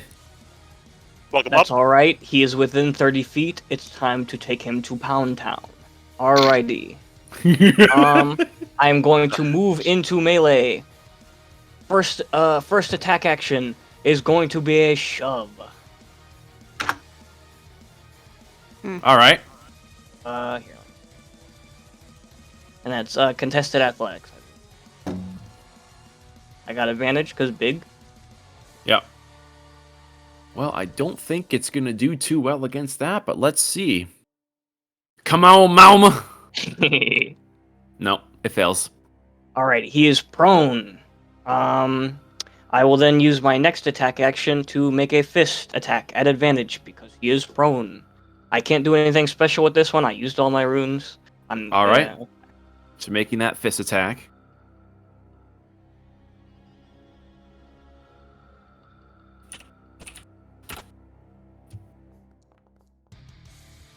Ah, Oh wait, it's advantage. Hold on. Yeah. Ooh. Oh, As you goodness. would crash your fist down, and it would land hard on the dirt, leaving a knuckle imprint as it moved its head out of the way. Alrighty, and Let me for see. Tavern Brawler, I'm going to use my bonus action to attempt a grapple. Before that, it is using its reaction to make an attack against you after you attacked it. At disadvantage because it is prone. So, you got a sword arm coming at you. It's going for a low sweep at your feet here. What's your AC? 18. it does have Ah. disadvantage. I just rolled a disadvantage. No, Shouldn't you be using the one-handed unarmed strike? You have a shield in your arm. Here we are. Do I? As Oh, I didn't. Oh, okay. Hold on. It is not 18. My bad. It's 16. How do I take off the? Sorry, my bad. no, because that makes it a hit. Shit. Fuck. All right. As this thing would just manage to graze your ankles as this sword would rip into your skin, and you take a grand total of 21 damage. 8 Okay. slashing, 13 force. Okay. Alright, now you may continue, as you were saying. Grapple. Going for a grapple. Mm-hmm. Okay. Contest. Alright, it's rolling. Alright, I see. Yep, go ahead, make your roll. Oh, whoops. I rolled 3 times. Fuck. So That's so fine, we'll just use the 22. first two. You can just click the plus sign. and just, 22. rolling again. And That's it my will bad. roll to contest. It fucking rolled a 1. You have it grappled. Alrighty, his movement speed 0. He cannot get up. Alrighty, lay on the pain, guys. That's the end of my turn. Yeah, nice. Alright, you have this thing pinned. As you feel this thing, as you have your hands against this thing, it just feels it's almost unnatural. The way the stone is being forced into this strange construct. It's natural, but there's something unnatural that's going through it. It's a bit weird. That's the best you can interpret anyway. Kill it! Garrock, Yes. you are smoldering but still standing. Well, that's great. I love being. I'm gonna need more metal parts on my body at this fucking rate. Right. So what we're going to do here first is we're gonna need to move down. Right. Let's see here. Where is my character sheet? There it is. By the power of the Foon, you are not dead yet. Rise. You regain 9 hit points, and Vishanti is conscious again. What? Where am I? Where am I? Where is this one? Where is this one? Right here, You now are. get the fuck up and kill it. Bonus action, hit it in the face with spiritual weapon. You release it. All right. Wait, the fuck up. Spiritual weapon is Right. not concentration, is it? It is not. It's no. not. Okay. huh? Yeah, I It'll didn't last think for so. 1 Just making minute. sure. I see. Okay. 24 hits. Roll damage. You would have advantage anyways, but yeah. I mean, I could roll it again just to see. Yeah, just see if it's a crit. See if it's a crit. Why not, you know? Yeah, might as well. 1 in 20, right? Whatever. Ah, All right, 4 well- damage. 4 damage. I revived Vishanti. I'm gonna move to. Let's see, so 1, 2, 3, 4, 5. Yeah, I can. No, I can't quite do that. Actually, yes, I can. If I move the spiritual weapon, I can't move the spiritual weapon. Okay. Well, I just want to make it go here, so any awkward fucking AoEs are not gonna hit me. All right. And Shield Guardian, I guess. Yep. Show me your Uh, moves. Shield Guardian smash. And that's roll. Not with a roll like that, but roll again because you're rolling with advantage for the first attack. Wow. Okay. Still never a mind. miss. Cool. All Second right. attack. Let's see if you can make it right. That's That's what it. it is. You know Let's what? go. There you go. There's the redemption arc. As with this thing pinned, your shield guardian locks its fist, finally able to have a clear shot as it cracks it right upside the jaw, if you can even call it that, and lands quite the hook. It takes the 16 damage. It's looking pretty beat up now. Cool. We really said, let him get up, let him get up, let him get up. No, I'm not letting that get up. Vishanti, Vitanti stands up and says, let's have your movement. "Yeah, I ain't moving anywhere, by the way." So Fine. he stands up and says, "I may be your hunter, but I fight in a pack." Ooh. Ooh, As I'm going to make 3 attacks ooh. with quick attack, adrenaline each one. 18. And you're rolling with advantage on all these, by the way, so roll again. Okay. See if you get that natty 20. Nope. That's a Oh. not for all the wrong reasons. So, all right, the first one hits. So that's the 7 piercing. Yes. Yep. This is for quick attack as well. So, on my third attack. Oh, That hits. come on, baby, give me. Okay, so that's. Oh, I should just roll 2d20s and not roll damage. Yeah, you can just click plus on the actual dice. Yeah, like I can't tell what you're doing right now. Like, I'm just you hit- rolling the dice on the weapon. All right, the 26 hit, and the dagger was just the advantage, and I see 2 more. So is this your second attack here? Yes. I would. Yeah. All right, that hits too. So it will go with the first damage value, which is another 8. So I'll just roll. Just to make things simple. It's a What plus did you 8. just? What's that D4? Hold on, man, That's my slow quick down. attack. All right, what did you just do there? So that. All right, you're moving a little too quickly. You totally lost me. What's going on? You I'm have a trying second attack to here figure that out a you better rolled. way so you can read this instead of making it so much cluttered. But that didn't work. But they We added his D4 ability to the last attack, making it. but divide that by 2, so that's a 12 and a 13. So a 13 plus 8 is 21. 1. So a D4 plus To 5. hit? No, this one does not get a 1. Okay, 21 listen. to hit. This thing has 17 AC. If Okay. it's above that, just roll your fucking damage, because I don't know what you're doing. You totally lost me here. Don't know how, but okay. That's it. So I can make 3 attacks. 2 from attack, 1 for bonus. I action. already factored in the first one that was a hit, so give me your damage total for the other 2. I did. Which is? 6 damage. Okay. Minus 6. Include your dex score. No, because That's as I that's just the bonus said, action attack.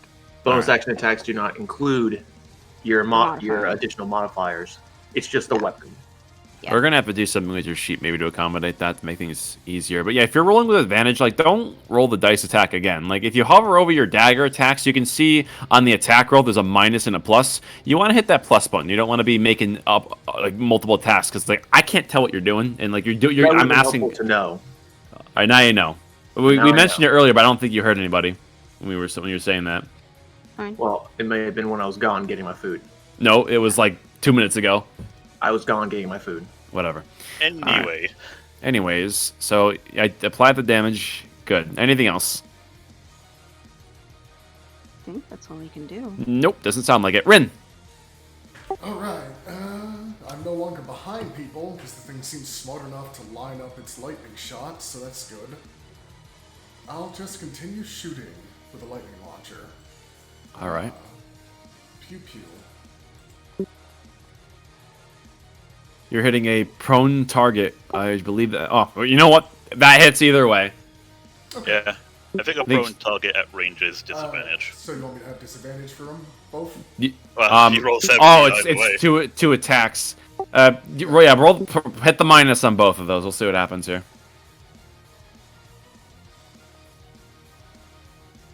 Both still hit. hit. Holy shit! First attack is 10 lightning damage, and the second one is 8 lightning damage. So 18 lightning damage in total. As your first shot would impact, you can see that the lightning would crackle through, and the cracks that have been formed from the collective efforts within your team would further sever this thing as it's almost cracked in half. That second lightning shot would hit that similar crack as this thing is vivisected and would explode spectacularly as rock and debris would fling everywhere as this thing is completely disseminated back into its natural components, leaving no trace. Ending combat. Dagny will rush forward.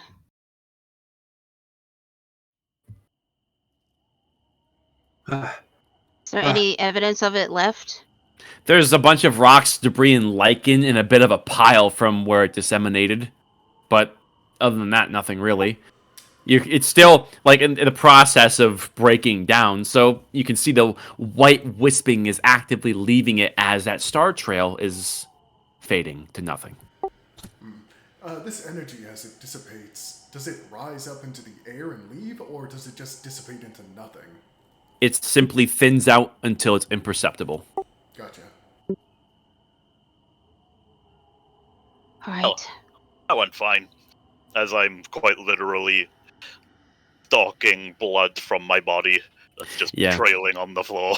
You would all see this grisly wound in Garrock's chest from where this thing struck. There's definitely some forces at play that really forced the wound open besides just the physical blade.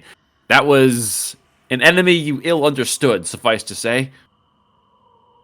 Let's not stick around here. Let's keep going. Let's get to that cave. Let's go. Ow. Ow. Ow. Yeah, it looks like it's gonna leave a mark. Well, you know what? I'll get all of this out in one, it'll be fine. And he's just gonna turn around, lift up his mask a bit, vomit some blood into the lake, and then put it back down. Alright, I'm good. I can breathe clearly now. Yeah, it seems legit to me. And he's gonna deactivate the mountain rune, so he's all again. As you shrink back down to your ordinary form. Yeah, Dagny's gonna go ahead and take the lead. Vajati's grabbing a short bow and going to use it as a crutch. I will go right behind her, just in case. All right. And I presume everyone is making haste towards your destination. Yes. Well, the challenge is out of the way. No reason to hang around. All right. If you're that injured, you could probably have the shield guardian carry you. I ain't no bitch. Hey, Vishanti, could I see that? Ooh, sorry. Could I see that painting you made? Yes. This one. And you said that he captured its likeness pretty well, right? Yes, he did. So can I get a read on what the sigil on its chest might be? Now, this is just a sketch. It's not like he copied down every intricate part Oh. of that. So it's not going to be an authentic reading. Basically, he has kind of just like a rough like circle that represents the fact that there was something there. He would have had to really study to get all the intricate parts of it to discern anything. But you can interpret what is there for what it's worth. So let's see. Roll, I guess, investigation, because you're looking at a painting rather than the actual thing. Alrighty. Bad. Eh. DM, one Yep. question, just quickly. Did this seem like it fit the figure that I saw in the hills? Oh yeah, this was Okay. definitely a match of the profile. Okay. So you have the knowledge now. There's multiple out there, and it seems like they are searching. I They're think I evidently came up with- searching for perhaps you. This And- one has come up with a name for our new ones. Pains in the ass. The Star Fallen Observers. Yeah, they did more than just observe. True, but it just But gives it's a an good accurate name. for what they accurately are. And Cobweb, just by looking at this, you're looking at a interpretive painting from someone who is not as inclined on runes as you are. And this was hastily jotted in a bush. Fair. So Yeah. there's not much to take from it. You just know the general shape and the location. And you can't discern very much from that. But if you were ever to create a construct or something that is akin to perhaps the Shield Guardian, at least in terms of how these things behave, absorbing natural elements to form a body of sorts, that would definitely fit the bill. So it's not unreasonable to assume that these, much like the first ones that you fought, have arcane construct-like properties to them.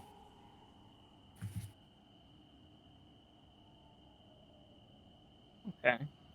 Well, here, thanks.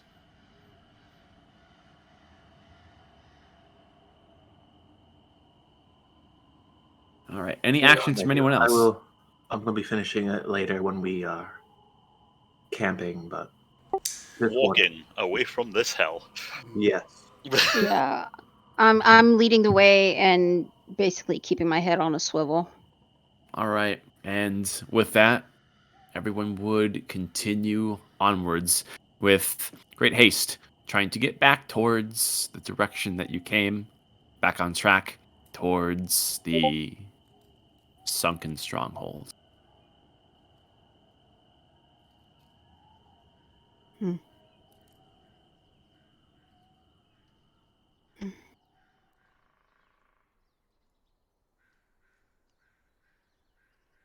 All right. Derok, that particular wound is stinging a bit more than you would like, given that it was one hell of a hit. Yes, You but managed- the joys of me doing my job and keeping the other people alive means I have no spell slots to deal with it. Right. You stop the bleeding, granted, but this is definitely bothersome, and it almost distracts you a little bit. Makes you lose your pacing a little while. We did work a little more consciously to keep up with your typical stride as you keep going.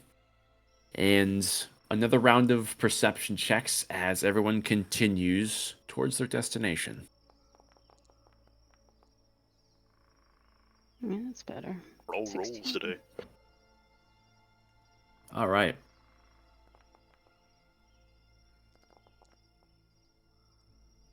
Adrenaline is pumping. The group would continue in the southwestbound direction.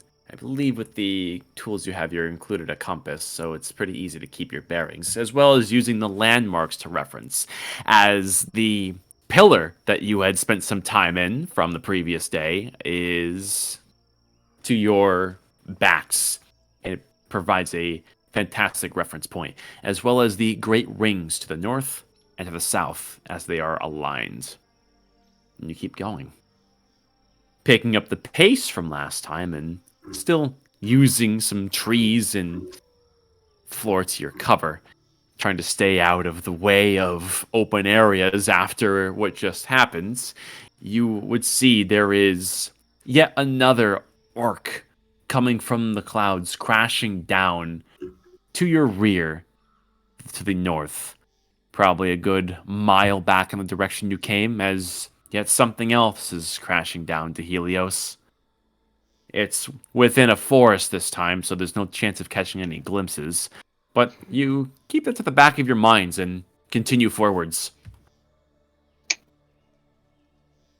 Kind of quick in my pace a little bit. Oh yeah, Like, it's can I unsettling. tell how far we are from the From the impact site? Mm-hmm.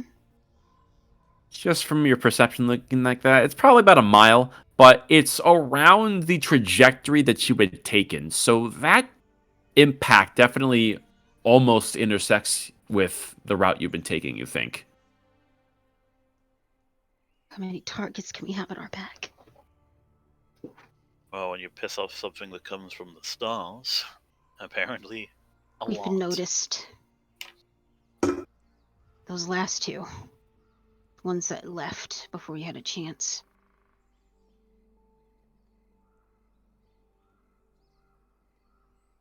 You would also have in the back of your mind the noise that had been created from that fight, especially its lightning bolts.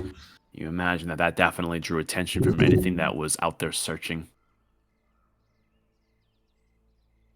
Can I guesstimate how far we are from the sunken haven? You would imagine with your current route, you have a route which you have trekked before, you are about 2 or so hours away from that point. All right. It's early afternoon. DM, I have a question. I have an answer. That stinging that's coming from my chest. With my medical expertise and the fact that I do know a bit about the arcane, can I tell if it left something in the wound that it made? Roll Arcana. Okay, here we go. Oh, This no, is where did it the put a fun s- begins. Did it put a seed in your chest? I'm gonna give myself a guidance and roll. I will give you a helping, trying to like assist. Oh no, I'm not telling anyone about this yet. Oh, Yeah, you okay. wouldn't be able to. This is not a situation I want to tell anyone about yet. Because I want to at least get somewhere safe before everyone gets this horrified. Right, Arcana, you said? Yes. And a D4. So 16. There's a lingering sting that's along the edges of your wounds, and you would take careful note and a long look at it. It's nothing like the wound that was inflicted on Mayarks, where there was lingering magic seemingly eating away at the flesh or manipulating it in some way. It's just a wound. But you imagine that the physical strike that you took was magic assisted. Whenever it had connected with your body, there was this spike of some energy you don't understand that had ejected out from the blades, which had caused further rupturing. The full extent medically you're not sure of, but it doesn't look like there's anything that's still actively in you as far as magic is concerned. It's just a wound that you're not acclimated with, a particularly nasty one at that. That kind of strike is definitely well crafted, whatever the weapon was. I see. Lovely. Well, that's at least a bit better to know, and half the reason why I didn't tell anyone else in case it was nothing. Yeah, Garrock's still pretty fucked up and somewhat at a slower than usual pace, you said. Oh, absolutely. He's stopped the bleeding, but the pieces that he's used to cover over the bleeding to staunch it are like almost drenched red. Like he has taken a lot of damage, Yeah. even for like a hardy creature like a Goliath. During our trek, I'll keep an eye on him, wonder why he doesn't heal himself before understanding that he's most likely spent. I'm just going to stride up to him and go ahead and quickly extend my hand towards his neck. And let's see here. I'm gonna give him the good old-fashioned needle. All right. Pretty much. Explain what this looks like beforehand. It's pretty much I'm striding up over to you. Obviously, waving my hand towards you in a, stop for a second motion.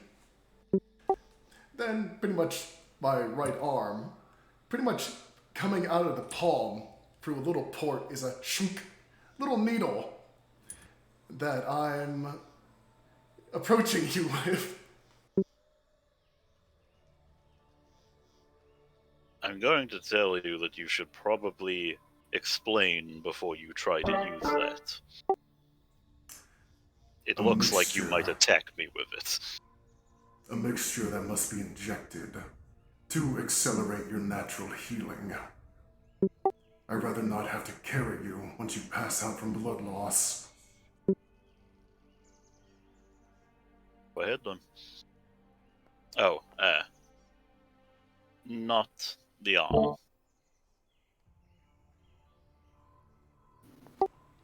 I already jabbed you in the neck. There we go. Nice. Oh, healing. Yeah. Garak, Fantastic.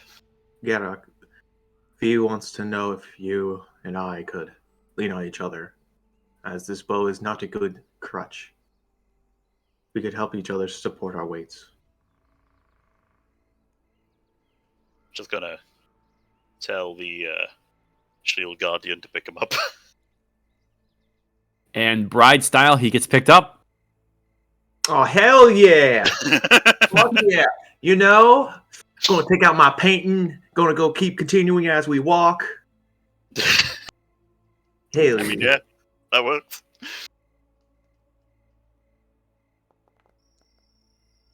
Yes, let's go! It's kind of bumpy, but I'm used to it. Quickly adjusted, acclimated. Is Dagny injured at all as well? I mean, she's taken a couple of hits, but she's still striding along. Not hampered by the injuries then. No.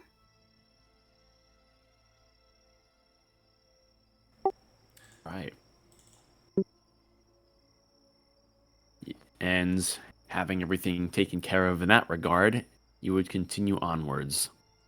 There's some distant storms that are churning in the horizon.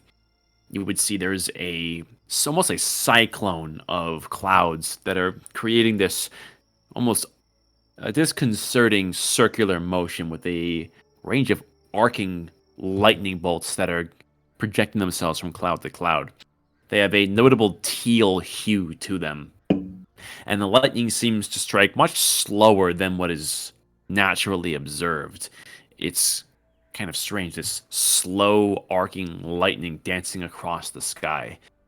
You would see there's the tealish aura from those bolts that are descending onto the ground in a nearby cliffside that are probably a good 8 or 9 miles off. You imagine something anomalous is taking place there, and for those who remember the night after the Startographer when the castle had become animated, it's a little bit reminiscent of that. Yeah, I mean, she's gonna keep an eye on it if it's moving towards their destination, but she's keeping pace. Keeping an eye out as time passes, it has no discernible movement to it. It almost seems like a stationary storm, which is a contrast to the moving clouds. And continuing forth, let's take a look at your perception checks again. I guess the front runners of the party would see this first. You take a bit of a tangent through a ravine, and you would notice towards the far end of this ravine, able to be sidestepped, but there nonetheless, there's this old ruins of at one point may have been a small hold for one to live in.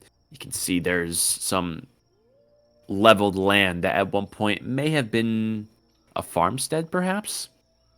Most notably, coming off of the ruins of this hold, which is widely made of stone, there is an archway that has a pathway that's leading through it. And you can see that this archway, given your good checks, has a thin, reflective, almost glowing veil that is present through it. It almost reminds you of the veil you had walked through inside of the pillar. It's definitely, you'll have to go out of your way a little bit to get to it, but it's a curious anomaly. There doesn't appear to be any storm or any active heliosic influence. It's just there with a shimmering archway. Dagny will stop seeing this and noticing the veil. Like, does it seem closer to go there than it is to the stronghold that our plan was? It's maybe only a detour of a couple of minutes to investigate it. It's relatively on the way, as you're going through something of a ravine right now, and you would be taking a slight zig when you would otherwise zag. It wouldn't cost you much time. There's something over here. There's a farmstead or something. It doesn't seem like there's any sort of danger. Should we look there instead? I'd rather go to where we know is safe and mark it for if we come back, but I would like. No, not I would. V would like to get back to Highshire. But if we have to camp here, we have to camp here. nothing stopping us going to where we know is safe. I am good to continue traveling. And this one is good to continue traveling. But none of us are prepared for another battle if need be. There could be a battle waiting in there, we don't know.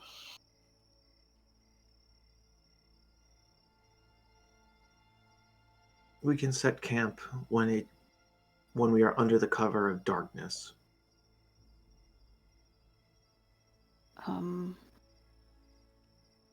Right. Think it best to try and find a crossroads between these places before we make any final decisions.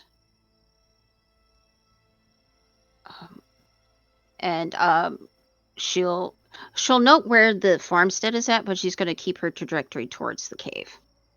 Okay. And with that, keeping your eyes set on safety, you would continue forward.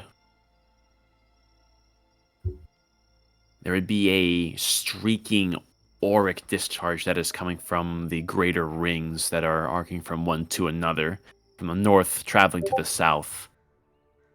That seems to give this almost light show as you would continue it with the trail of aura directly overhead as you're passing through the trajectory of the rings. You would once again see the moisture within the blades of grass are beating up at the tips of those grass blades and then are becoming airborne as they travel upwards. Not as much as before, given it's dried out a little bit since the last storm, but this reverse rain effect seems to still be in place. Right.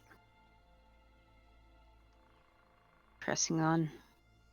The sun will begin to set, and an area will become familiar as you have arrived at long last at the area containing the sunken stronghold. Now, would you like to approach from the entrance you created or the entrance you initially used? Entrance we created. Okay, so you're going to be approaching from the south. Yeah, that would be for the best. Yeah. Okay. You would make your approach, taking the winding way into the almost hidden dip-down crevice that leads to the back-wayed entrance into the stronghold. And lo and behold, making your way down, you would notice the cleared entryway to get inside. Is everyone moving in? Yep. Yep. In you go.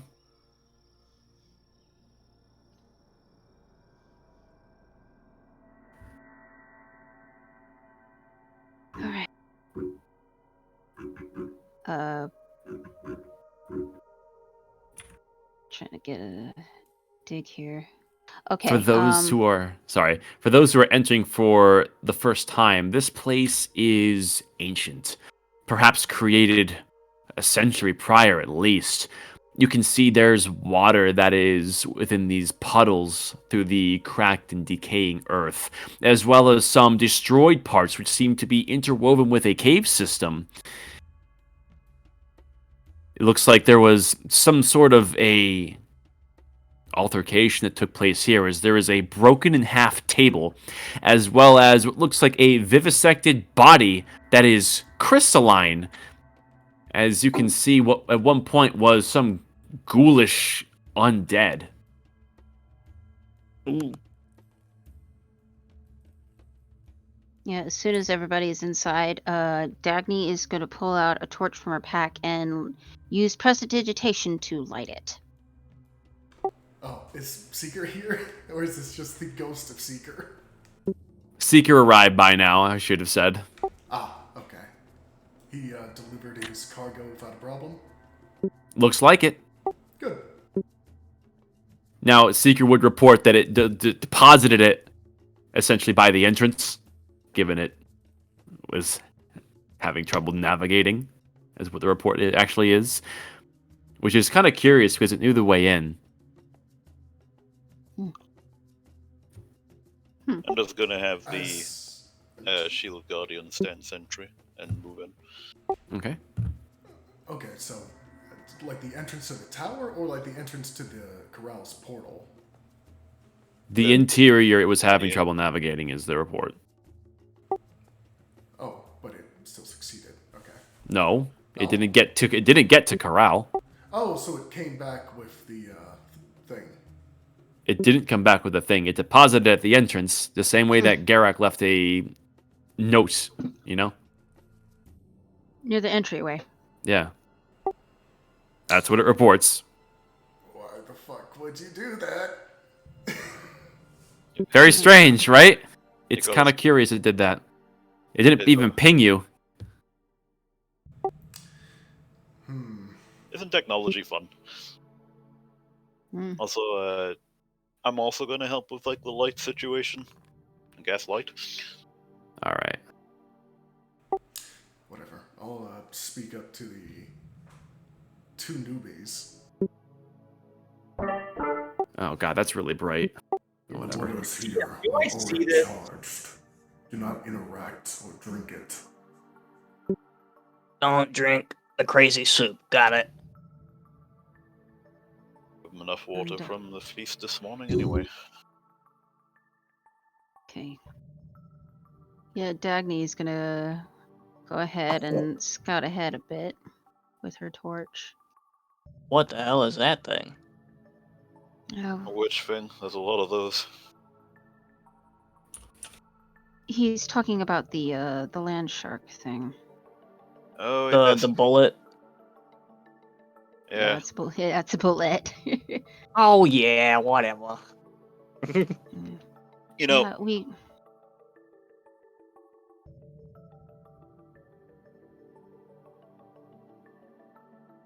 Oh, we cut out.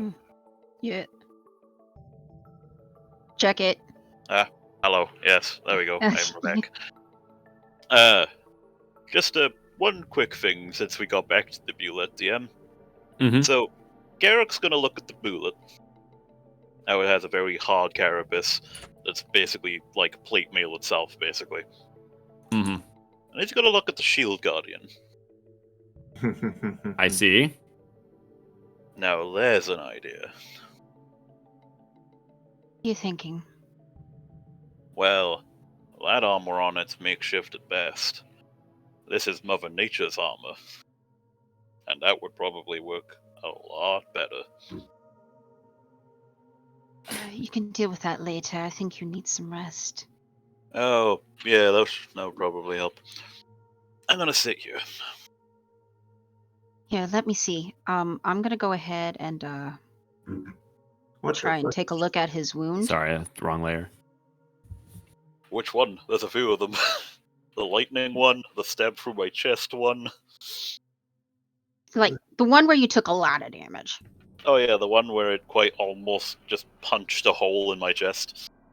Yeah. Well, I mean, it didn't hit anything fatal, but there's at least a chunk of flesh missing. As long with like part of the clothes and shit like that, but All right. it's not being completely mended. Oh, whoops. Wish I had a needle and thread. I'd be able to at least close it up a bit. Well, we're gonna be resting here anyway. I'll be fine. Either way, Dagny is gonna take off her cloak, and she's probably gonna take off about a foot off of the bottom of it, and tear it into strips, and try and wrap as much as she can around Garrett to at least get the wound covered. Vishanti, make a dex save. Oh shit. Where do you? Well, no, Immediately he's walked wanders into the off. danger. I was about to say something, but I want to interrupt Dagny. Fuck. 22. You pass, as you will be taking half of this. 1 second. As you decide to aimlessly wander off from the party, and you take 9 piercing damage as spikes come shooting out of the wall and would stab you in your side as you barely managed to get out of the way in time. It could have been much worse. And I'm Where down. What was that? Well, I heard something go shunk. Yeah, We you told would. you to stay put. Yeah, this place is trapped. Huh. You might want to pick him up. It's been important. You didn't ask us. You didn't tell. Because you didn't stick around long enough for us to talk to you. And Cobweb, could you bring him over here? Rin, go help him, please. You said you were down, Vishanti? Yep. Make a He only death got save. 9 points in here. Here come the death saves. And the I just want to make second. So death saves are rolled by. You can see how your icon is all red, and you have a little skull in the center. You hit that, and it'll roll a death save. That's 1 pass. And Cobweb, you would arrive. As you can see, there is your friend that is collapsed onto the ground with some new wounds in his side.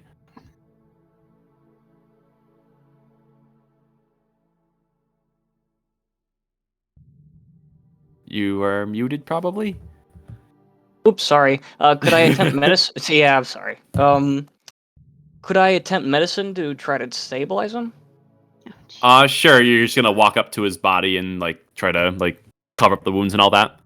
Yeah. Okay. And you would walk up and over his body to attempt to take care of the wounds. Make a dex save. Fuck. Wow. It's an absolute fucking Yikes. disaster, bro. That's a This is failure. great. As I'm loving you this. are taking 15 piercing damage as, curiously, spikes come shooting out of the wall and would pierce you in the side as you take similar wounds. It looks like there's traps here. Alright. Hey guys, I found the trap. Yeah. Maybe you should move away from it. Yeah, maybe. That's probably a good idea. I'm I thinking can can understand I- now how they got separated from their group. Can I? because he's actively bleeding out, and this idiot goblin is setting off traps. I'm sending. Hey, listen. I never claimed to be intelligent. All right. You said you were making a medicine roll, though, yeah? Yeah. You did. I imagine getting stabbed in the side kind of stops him from doing that. Well, I mean, it didn't kill him. So could I drag Vishanti out of the way of the trap? So, now that you have ample clues, you're able to see there is a clear pressure plate that is right there. So I'll say you're able to, avoiding that trap, move him onto the stairs. Yeah. Seeker was moving as fast as it could, being obvious, wary of the traps, and moves over to stab the dumb cat in the neck with a needle. With Okay. good old-fashioned and last slot of Cure Wounds. healing. Back up to 9. You're up.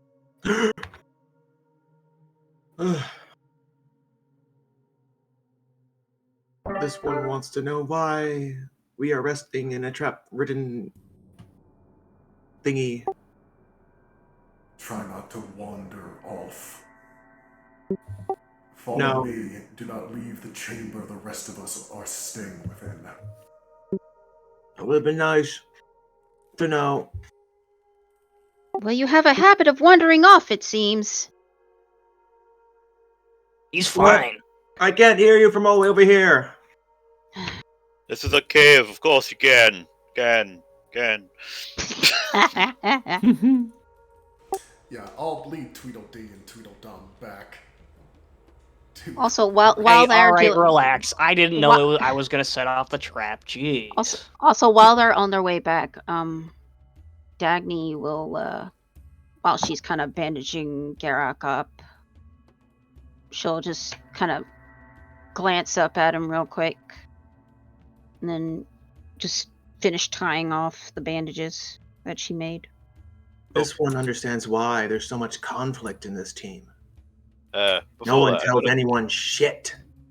I'm gonna give you a little bit of flavor because it's fun. Underneath the chest section, there is a lot more scarring, and not from the wounds.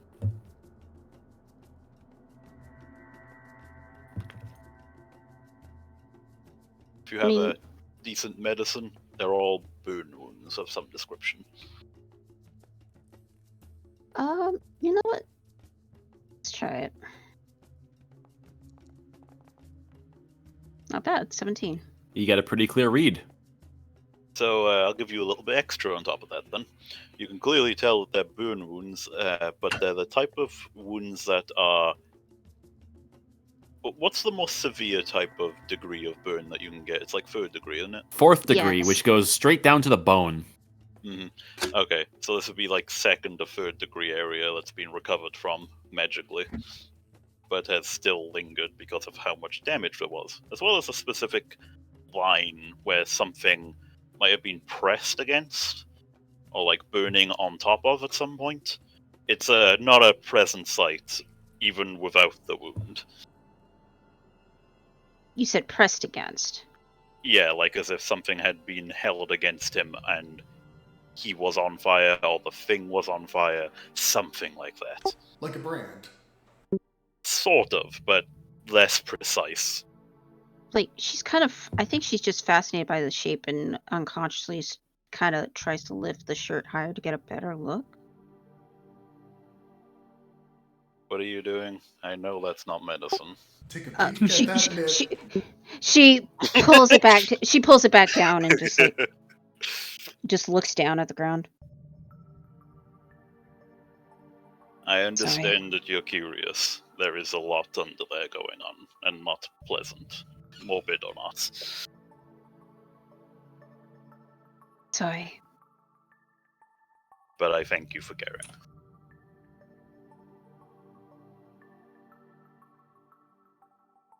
What happened?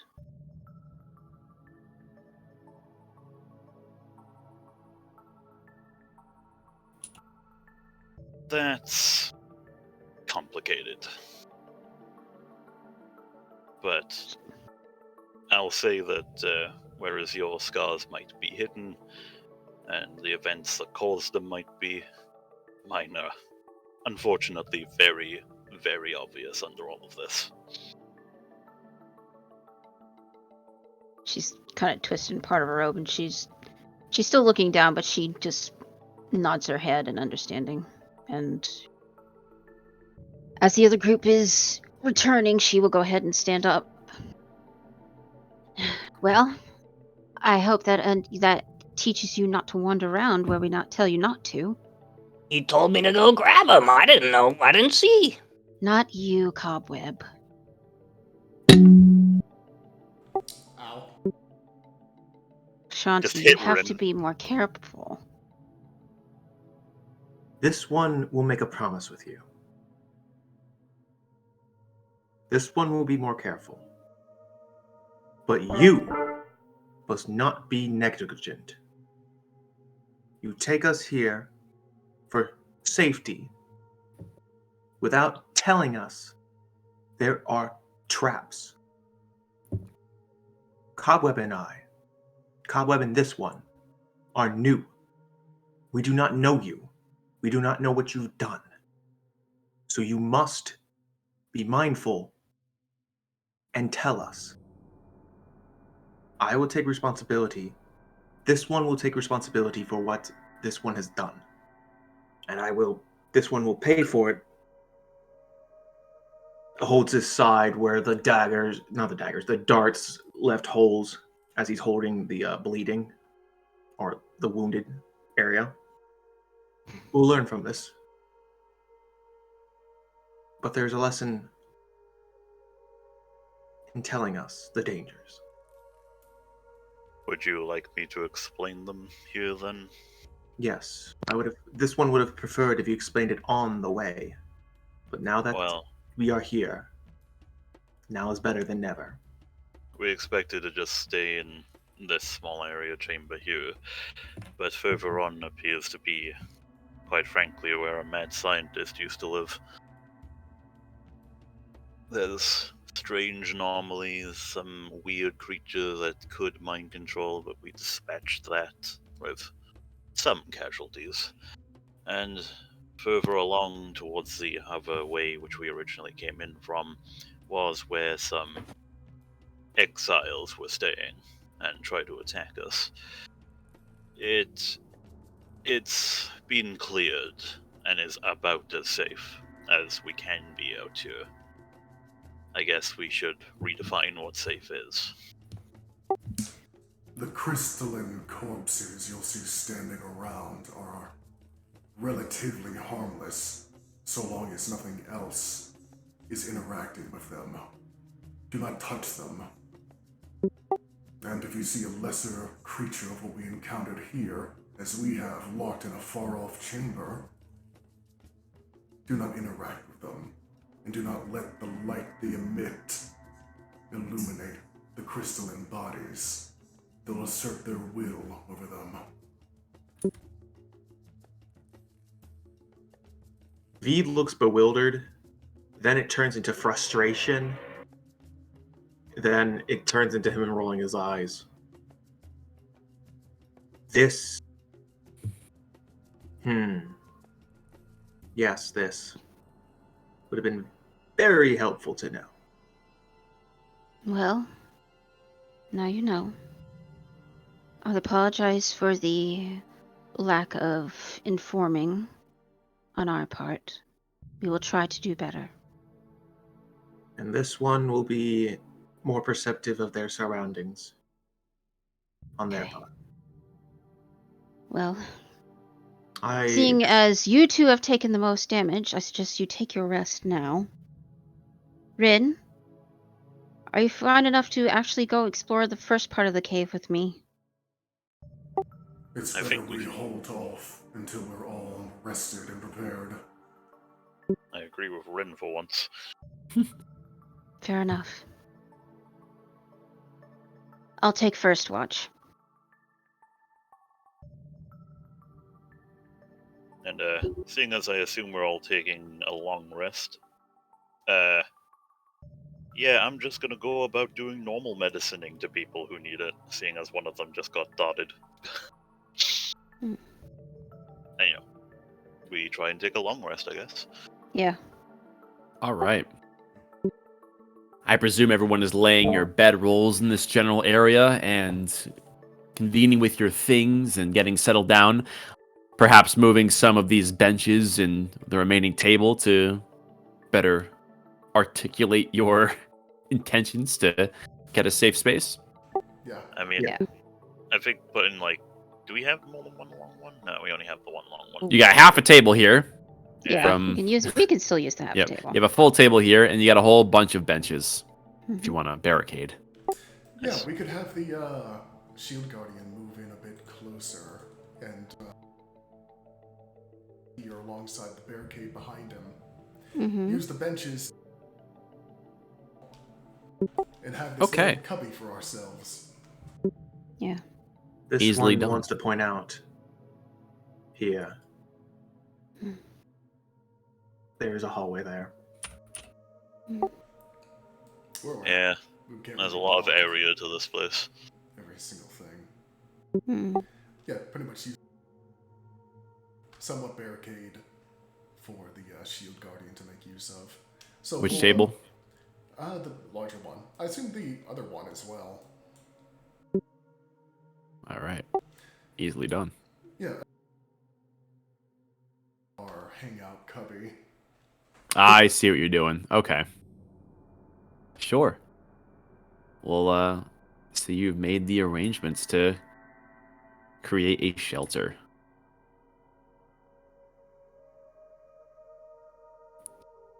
Easily done.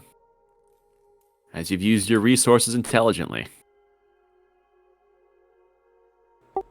And you would have a space.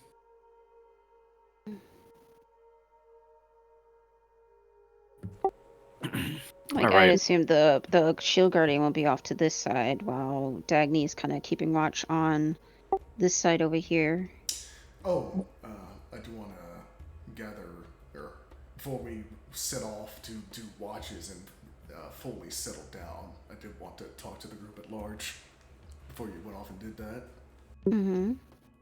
V just brushes off the rocks as he looks up, waiting to hear what you have to say. Mostly directing this towards Garrock, but also the rest of you.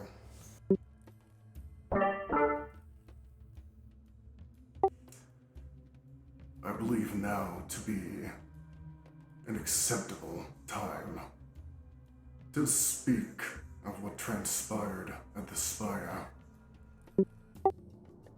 After all, Garrock, you were fixated on receiving an answer. You asked the same of me before. And it wouldn't do well for this information to reach Highshire as it is now, with you all ignorant as you are now.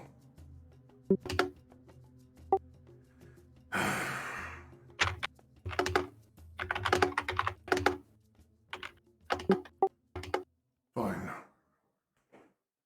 I guess I will start simply then. Rather, I will start with what you see before you. In fact, I'll go ahead and quote verbatim what information the Scroll of Legend Lore granted me. Hopefully, you'll accept its word, as it's become increasingly obvious the majority of you are incapable of listening to a word I say. Regardless, do not interrupt me and listen. I, Rin, am the product of the advanced minds of the old world. A creature intended to harness the influence over Helios mortals possess, with the raw power Heliosic entities possess, combining the remnant life force from the corpse of an Abyssalef, alongside the mind-ridden husk of a human vessel. My creator was intending to control this resulting being as a new form for himself, shedding the frailty of humanity and the inertness of Heliosic life. Ultimately, however, the adaptability of this human aspects and the willpower of the entity achieved sapience, a conscience, a mind that its creator was not anticipating or was able to understand the origin of. It was considered a failure to the original objective, but held insight on the elements on how entities and humans interweave, becoming the focal point of its creator's pursuit to continue and ultimately perfect his original mission to merge human with entity. This subject, I endured relentless trials. However, a day arrived where something of greater concern garnered their attention. And I, as well as the project associated, was abandoned. I was able to, it was able to pursue a life of its own, ultimately realized. That is the gist of what the scroll spoke of me. So, your creator thought that you wouldn't have a mind of your own. It would appear Ragni, in his fear of death, created this body for himself to use. A vessel? Apparently.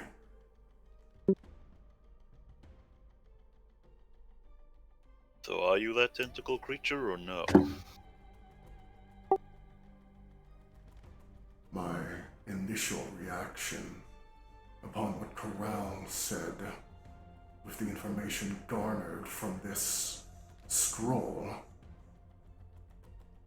was that I was not, but thinking on it further, and pushing aside emotion and looking at it logically with the information I have at hand, the life force from that heliosic entity was Forsharin. However, from what I am able to understand with all I have, simple life force shouldn't contain memories, feelings, emotion, personality.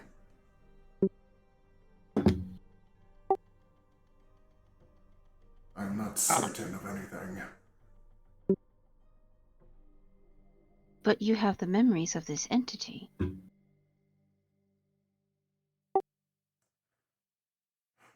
I do. Or at least what you thought were memories. I mean, they may not be you, but it's still a part of it. So in a way, Ragni did somewhat achieve his goal. He did merge mortal and entity together. What he was not expecting was for you to be sentient. The only theory I have right now, going off the wording of this arcane scroll, a mindless husk and life force from a dead Abyssaleth.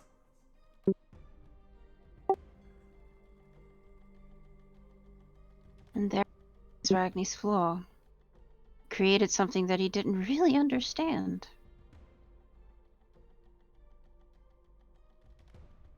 Life has a way of doing strange things. This is all very cool and existential and all that. And he points past the barricade. What the fuck is that over there? If you were listening, that should be a crystalline body. It is inert. Pay it no mind. Oh.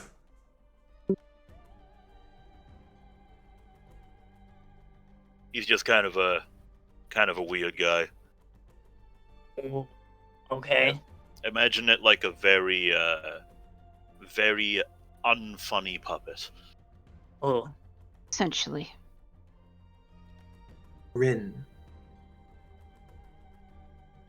This one has just one question for you. And what is that? What does this one seek? Freedom? Absolution? Creativity? Selflessness? What does drive you now that you know the truth?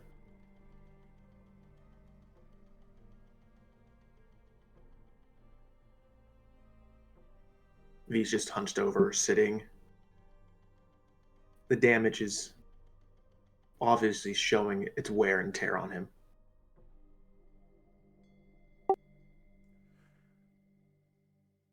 Ever since I awoke like this, in this body, it was as if I closed my eyes, and when I reopened them, everything was changed, but I was still myself.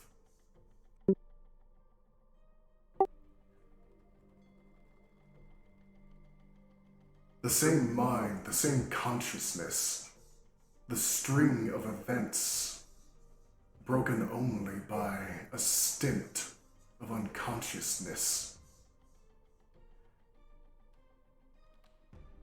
I believe that I am indeed who I was,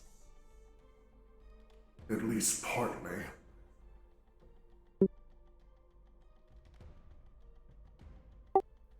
There is nothing else, no other memories, no other life. This one understands that, but this one does not want to hear that. I'm aware of your question, and I'll get to that.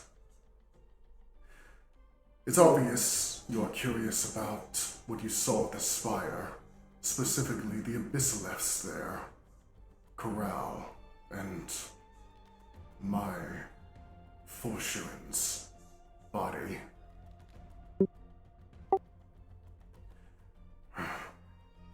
V raises his hand and says, "This one does not need to hear that. It's every day I get to see a fish that big." As he tries to laugh at his own joke, his quick breathing hurts him, as he can't laugh at this time. Fine. If you want to understand what I wish to do in this world, moving towards the future, you'll have to understand Forshuren's life. I'll keep it brief and sparse the details, but tell you of the events that led to this point. How many events is this going to be? I'll keep it brief. Okay.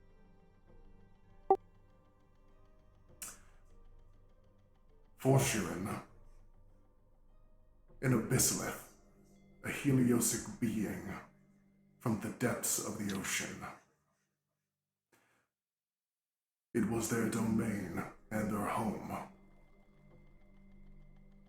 Over the countless years, they were driven by their insatiable curiosity to understand everything around them.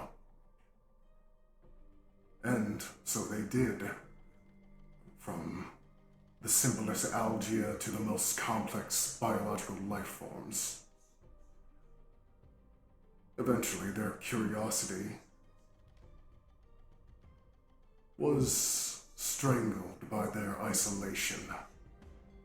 Thousands upon thousands of years. So, after mastering the depths of the ocean,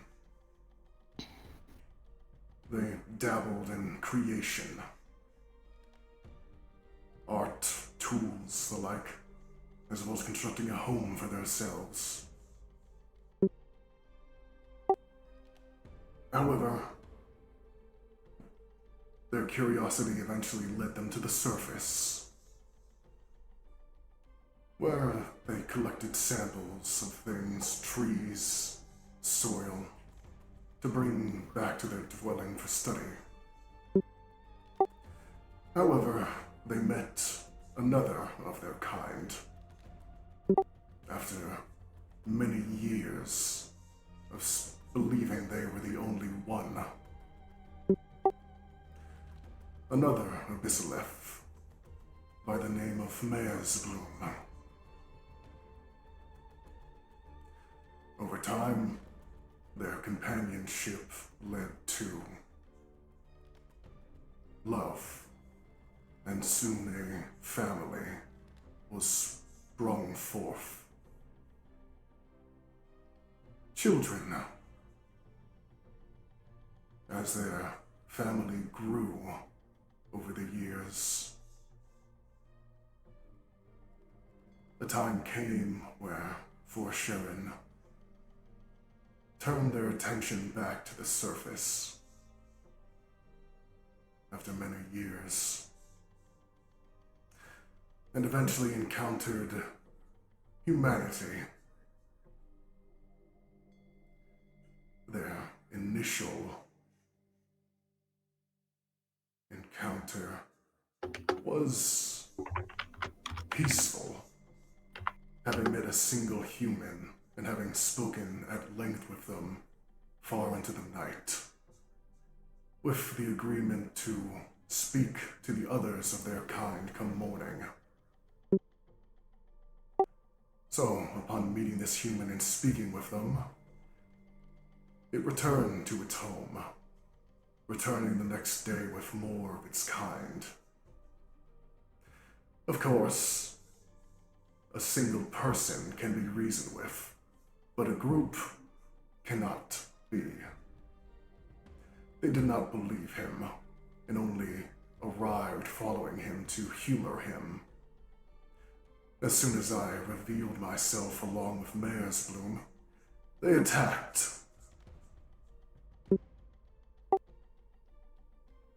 Elijah? No. This happened very long ago. After exerting some of Forsharin's strength over their minds to have them stop, we came to a compromise. Our species, after speaking more, to work with one another, to share our knowledge. And soon, our two species and our homes became unified. Asura.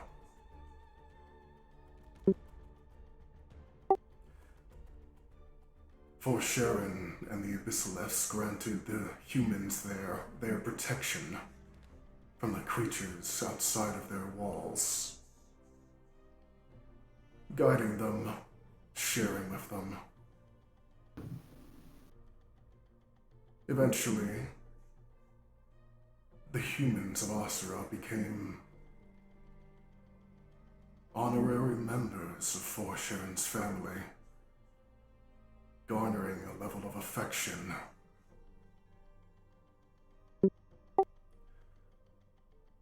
However, after years of this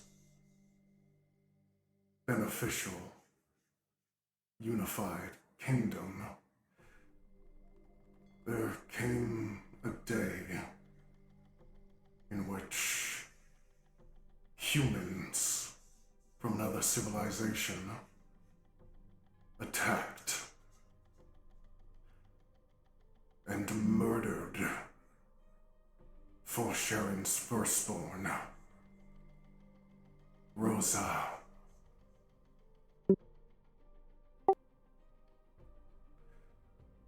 Abyssaleffs live indefinitely, biologically, able to subsist on the energies of Helios, but they can still be killed. When I found Rosa,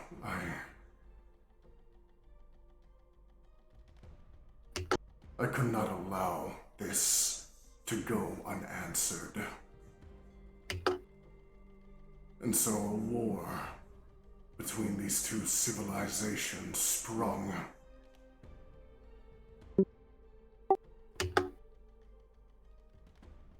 Many died.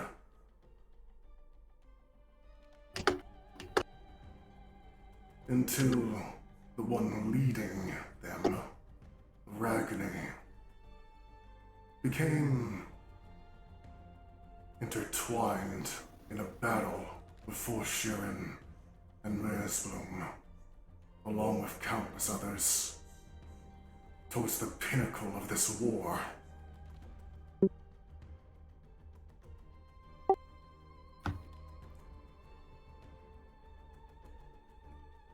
In the end, he managed to kill them both. Meersblom and myself.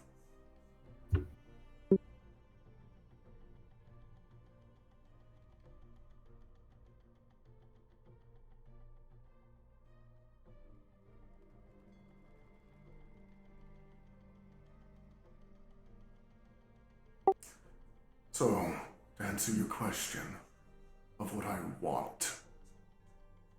want Ragni and every single person that he cares for, as well as everything, and all those who had a hand in the murder of my kin, of my people.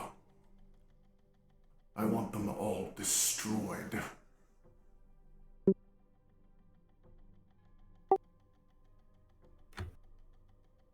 V, after this long heart-to-heart,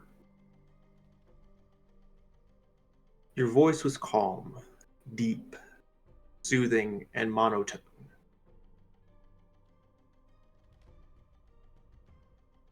Some would say it's quite has some ASMR properties.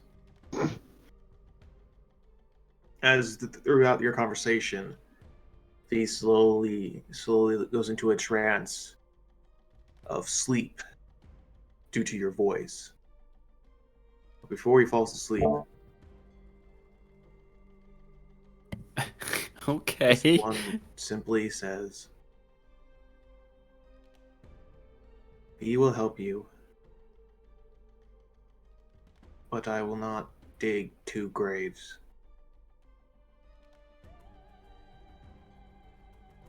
For you." So he's out.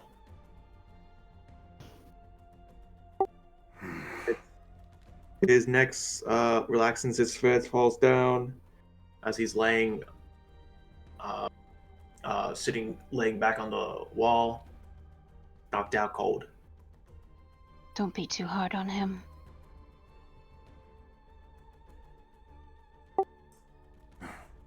To expand on that answer, I sought to find a way to restore myself. I initially believed that I was still within my own body, but it had been changed. However, that is not the case. I wish to find my remaining children as well. When I discovered Corral in that spire alongside my body, wow, that was certainly a shock. It was not the reunion I was hoping for after all these years. Well, Corral was one of your children. Is it possible that Forshirin managed to create this pillar with the last of her power?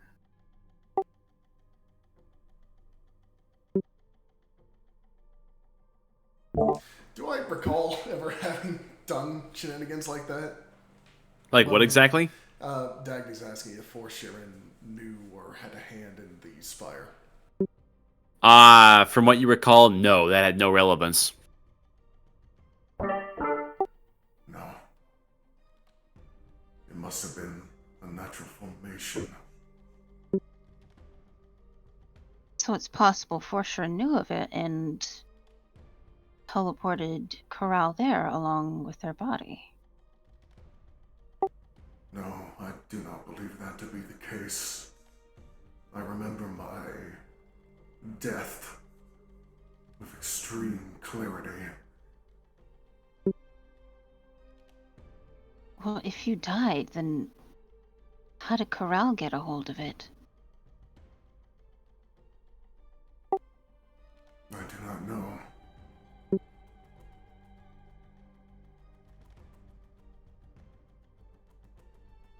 Well, one thing's for certain.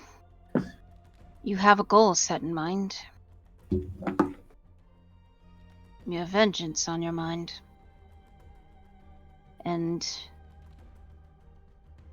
I will not stop you in your chance to pursue it. All I can say is, don't make me dig another grave. I have no intention of dying again. You may not have the intention, but that doesn't mean that death picks and chooses. Well, in a way it does, but death comes in all shapes and sizes.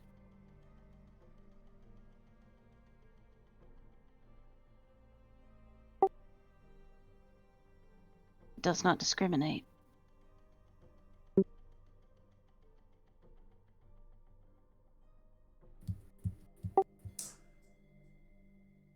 Regardless,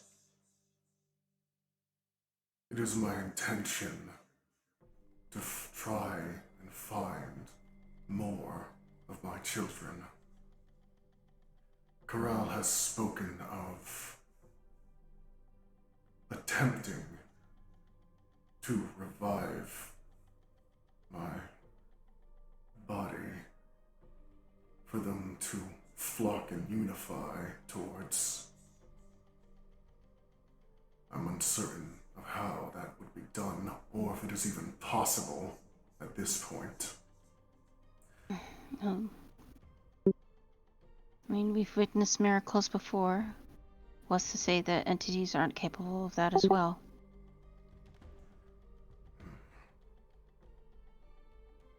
Nonetheless, for Highshire as a whole, given the state of the world, it would benefit them greatly to ally with my children. The Abyssalists hold much knowledge, and I imagine our unique position as Heliosic beings could shed even more light on the omen and what is happening now. Completely agree. It's gonna take a lot of convincing, though, Ren. That is why it might be for the best to not immediately give this information to those of Highshire. So we withhold it for now?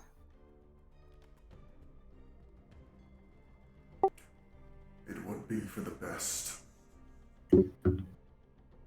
Alright.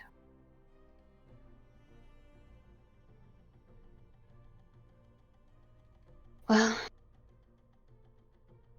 y'all get some rest. I'll take first watch while I can. Make sure there's nothing else in here with us. I'll And turn to Garrock as Dagny steps away. Does that satisfy Your curiosity, then.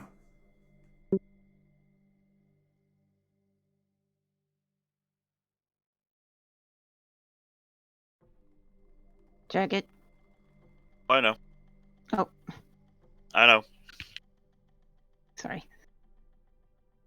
Roll an insight check. Okay. Me or you? Let's You. see. Okay. Oof. Garrock's fallen asleep. Oh no. What was the insight check for? Seeing if he noticed if Garrock has fallen asleep.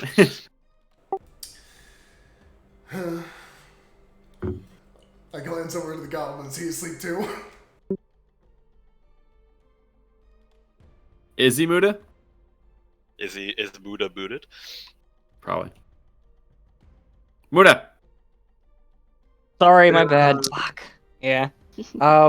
He is not asleep. The light is actually really bugging him. Oh, the light would have died off at some point midway through that conversation. Yeah, the light only lasts for an hour.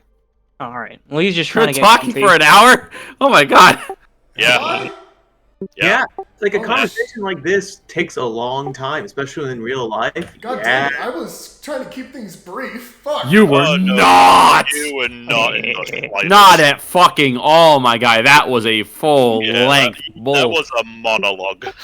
That was not brief. I mean, I'm here for it. It was pretty cool. Yeah, it was. I think it was typing necessary. in the chat like you see V nodding off. He's going to sleep because of how long you were talking.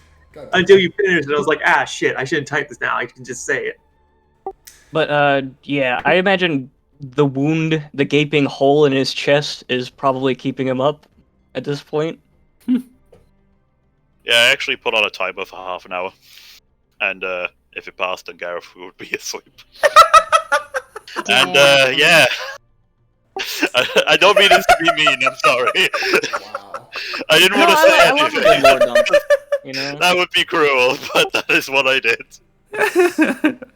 Literally, like, oh yeah, here's all this crazy shit with a fucking species of super highly psionic, like, fucking crazy fish. To be fair, my Dagny guy, was the only one who was listening. Wow. I listened for the first half of it, and then my problem with dealing with, I don't know, a mortal wound plus everything else that's happened that day, because there's a lot that happened today. Yep. Yeah. I'm gonna be asleep. I'm not gonna lie. Whatever. For the sake of brevity, fucking. God, yeah, god damn it. You're making me feel fucking super embarrassed for taking up so much time now. No, it's fine. You- That's we, not we absolutely enjoyed fine. it. Just the characters I are all love a like good lore tired. dump. Sure. It's just Yeah. character quirks. Yeah, Relax. unfortunately, we're all like in character in world. Every day is exhausting. Yeah, no, what I mean in game is just like, I'll fucking fill you in the parts in the morning without actually fucking saying it in game, just so you got the fucking story. Cause fuck you. But no, out of character, you have nothing to worry about. Yeah, no. But anyway, yeah. So I guess we're all taking a rest then. All right. Oh yeah, V's way ahead of you. I don't know about that. He's already asleep. Nothing's waking him up. Speed running sleep. What was the All right, watch order? Dagny's first. Who's going second? Yeah, I we can didn't go second. establish that. Oh, I guess we just have to randomly wake someone up, Dagny. Yeah, pretty much. Okay. Hell yeah. All right. I guess I'm also on watch too. Kind of pissed 2 people fell fucking asleep, but yeah, I'm staying up for the first watch. Hey, to their defense, you chose this time when everyone's beaten up, tired, exhausted, and it's bedtime. Yep. Mm-hmm. It's fine. Could have been in the morning when we had coffee. Yeah, it's fine. But yeah, I will go ahead and roll my perception. Do. Oh god. Not bad, not bad. All right. Dagny, make a deck save. Shadows would fall. Oh yeah, I forgot. I'm also like doing fruits. I'll be helping Seeker from here. Oh, I accidentally took away the fucking expertise it had.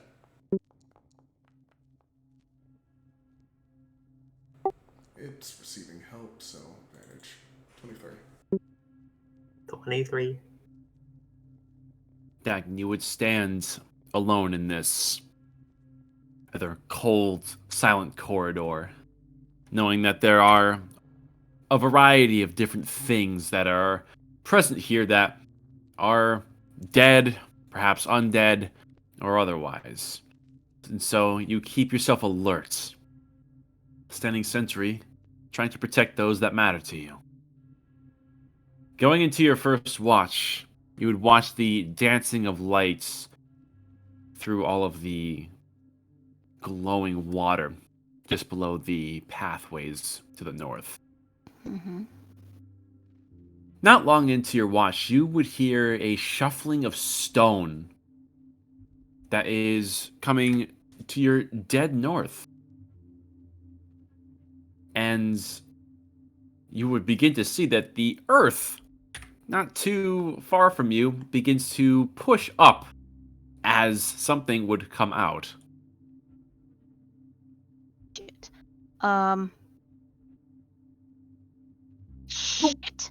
It would come out leisurely, slowly, and would rest its 4 legs on the surface and would shake off some of the stone. I'm just not going to move, hoping that it doesn't sense me immediately. Okay. Roll stealth.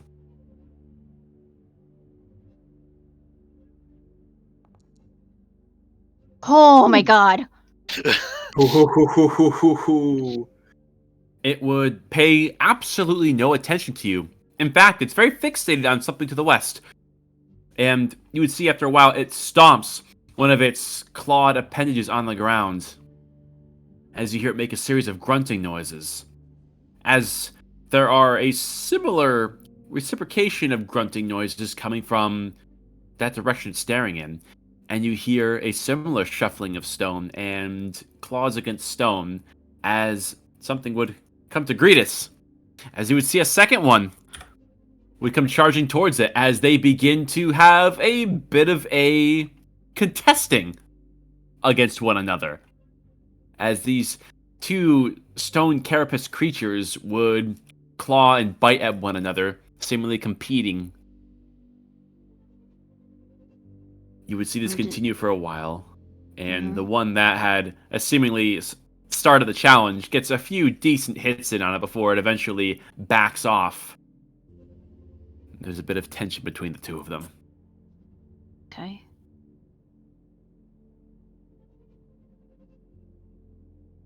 I'm just observing at this point. The stare down would continue for a little while, and the one that emerged would bury back into the ground until the tremors beneath the stone tiles would disappear. You would see the other one would stomp back over to wherever it came from, and all is quiet. She just breathes a sigh of relief. The rest of your watch goes uneventfully, coming to a conclusion. And as for Ren, you would hear the commotion when that comes up, but other than that, there's nothing that really goes on. Yeah, and seeing to see Dagny was fine, so Yep. no need for action. Yeah, Dagny will go ahead and move over towards camp. I'm gonna roll a d6 for this.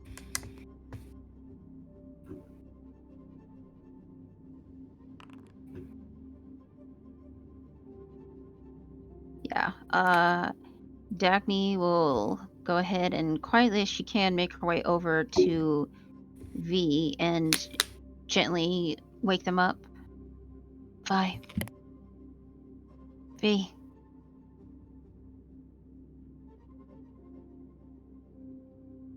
V. I'll send over a mage hand to begin incessantly poking him. You would be shaking V as well as the mage hand has his other shoulder. V does not wake up. Christ. Is he muted? I don't fucking know. Either way, he doesn't wake up apparently. Oh no, He he's doesn't- dying like beers. You can He's see comatose, yeah. he is comatose. He is deep in and out breathing as he is in a deep trance. Maybe this is a tabaxi thing?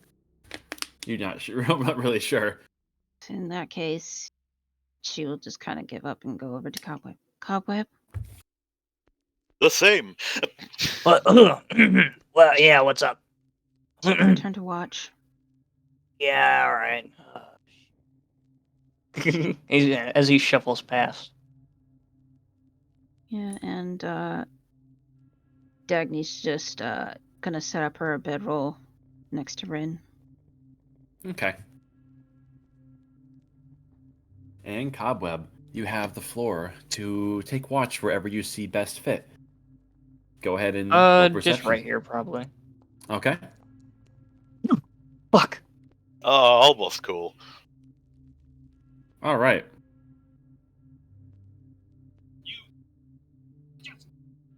Everything is pretty quiet, so you think. Your head is reeling on all the information that it's been taking in as of late. Everything that's happened between the pillar, everything that's come down from the sky, and now Rin spatting off all this knowledge about what he was. It's very distracting to you. And also And- the hole. Yeah, also the new holes in your side. It's definitely got you kind of lost within yourself. And hours would pass before you even know it. And before you know it, your watch occurs and concludes uneventfully.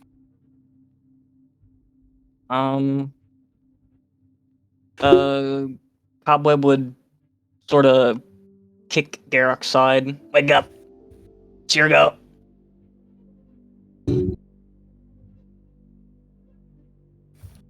Garrock, wake up. And he's gonna kick him. What? It's you. It's your fucking watch. Come on. Ah, I want to sleep too. wasn't Rin talking just a second ago?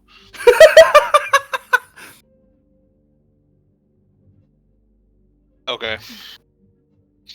Anything interesting? No. And he's gonna go back to his little corner. You'd go back to your little corner and nestle down, and you would notice something curious as you go to settle back down. There's something missing. It's gone. It's gone. He's gonna point down Mean this it's hallway. gone. It's not fucking there anymore. Oh yeah, it definitely left, huh? That is the Well. scariest goddamn thing I have ever seen. Well, to be fair, we weren't here a long time, so, you know, they might just move occasionally. Who knows? Well, you have a nice rest, buddy. I'll keep an eye out. Might not want to sleep in the corner, though. Jesus fucking Christ. Oh. Yeah, I'm gonna take, like, a little step over this and just peek around the corner, at least. Do I see anything? You would peek the corner, and you No. would see nothing more than the flickering of ethereal water. Well, I have enough wisdom to know that sometimes ignorance is bliss. To your head. That's probably the wisest thing anyone has ever said. Garrock is a very wise man. And, yeah. When you know when to leave shit alone. This is definitely one of those cases where you learn to leave shit alone. You know?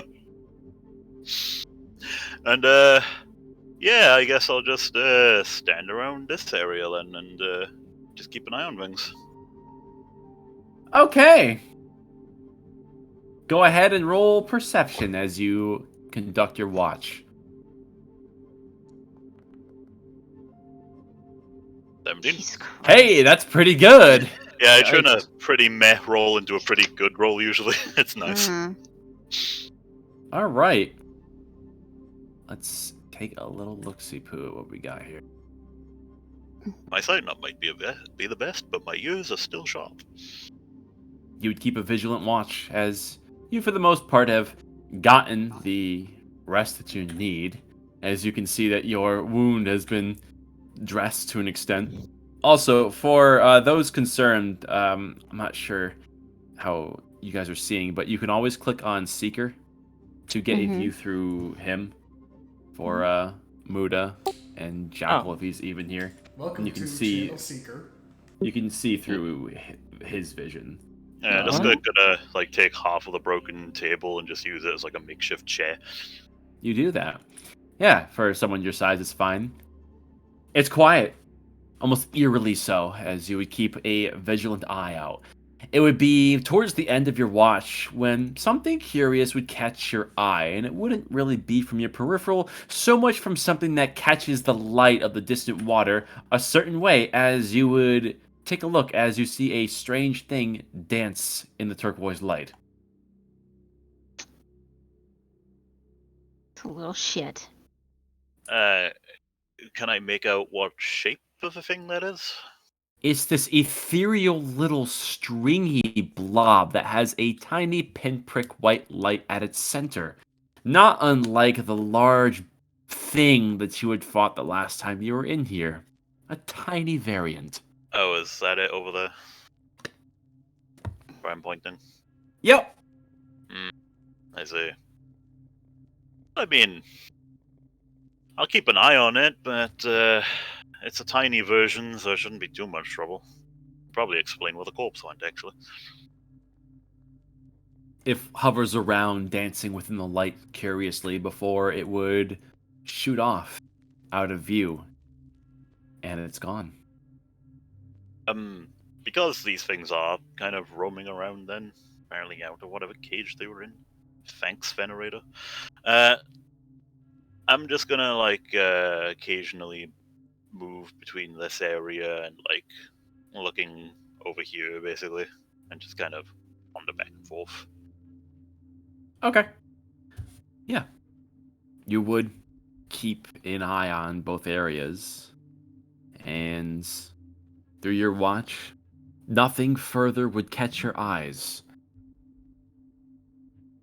And as hours pass and everyone's natural internal alarm clocks would eventually wake, everyone would gain the benefits of a long rest, concluding the evening as everyone slowly awakens to Garrock's sentry coming to conclusion.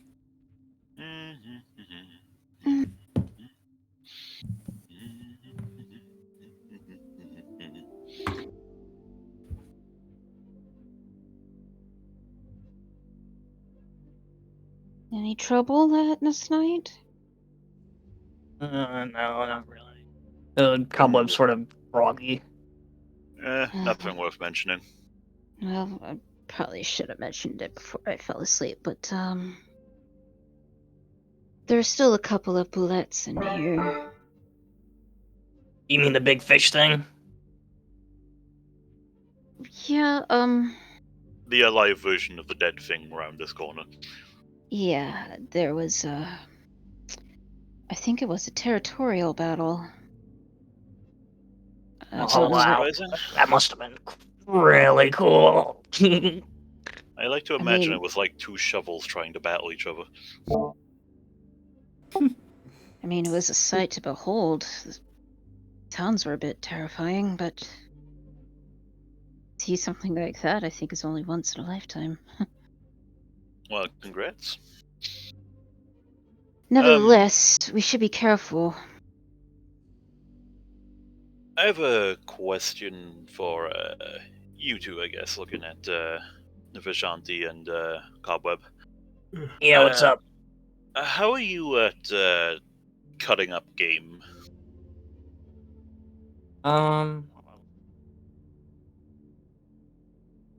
This one. Yeah, I'm pretty good. I know my way around a carving knife.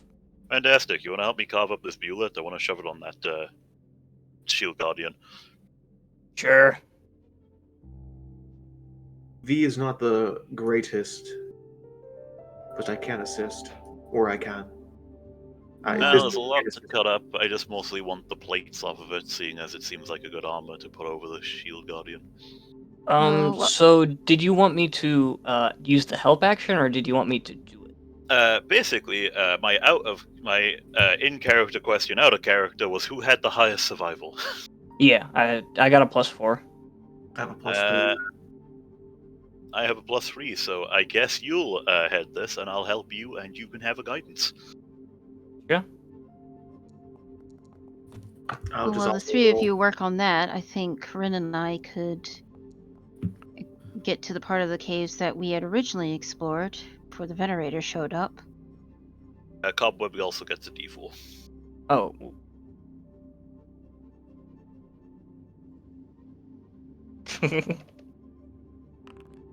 A spell called Guidance.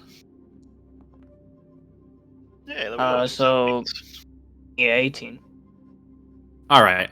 You would manage to get the carapace off of this corpse and get most of the intact pieces good to use. It looks like whatever killed this thing had left some precise puncture marks between the plates, so there's really no damage to any of the carapace, much to your delight. You can get it off quite easily, although you do come to realize that once it's off that these pieces are quite heavy. They're almost like stone. Well, I got this. Whoop! And got this you do, as this is definitely no trouble for you, but having this in your grasp now, you question on the weight of these plates and how it might affect the Guardian.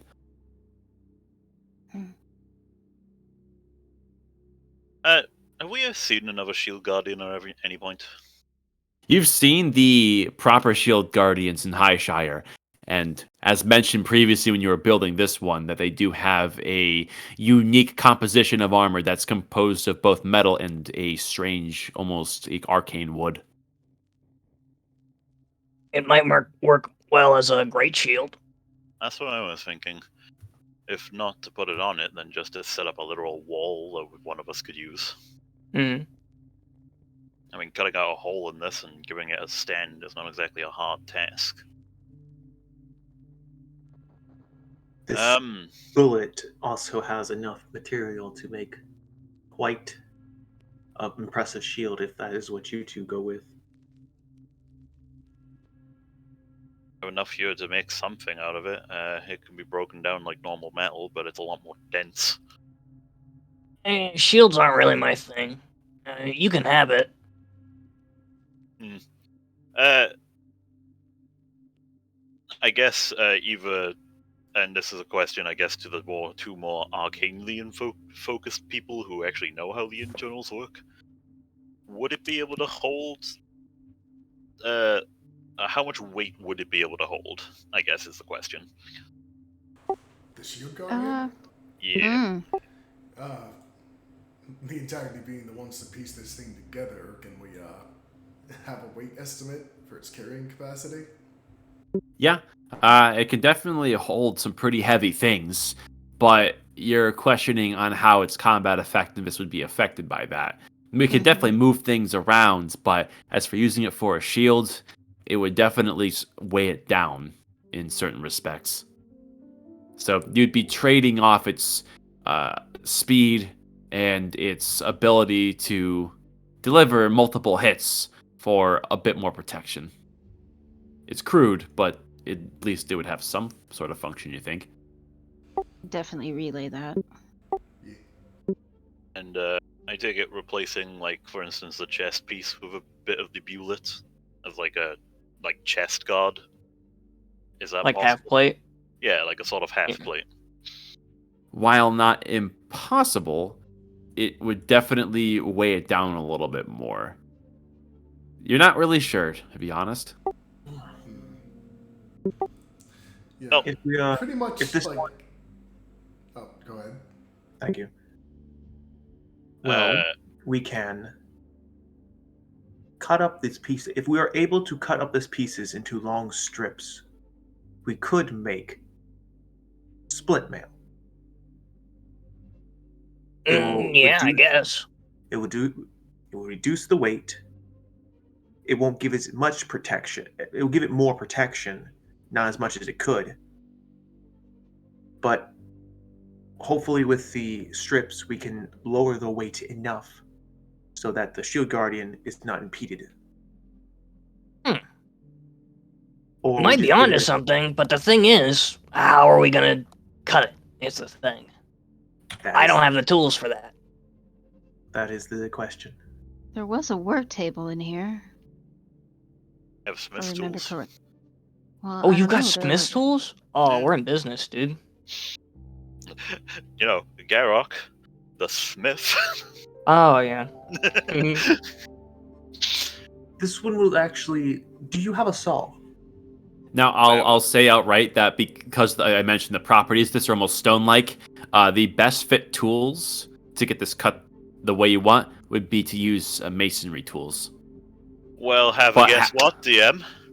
You know when I wanted to repair that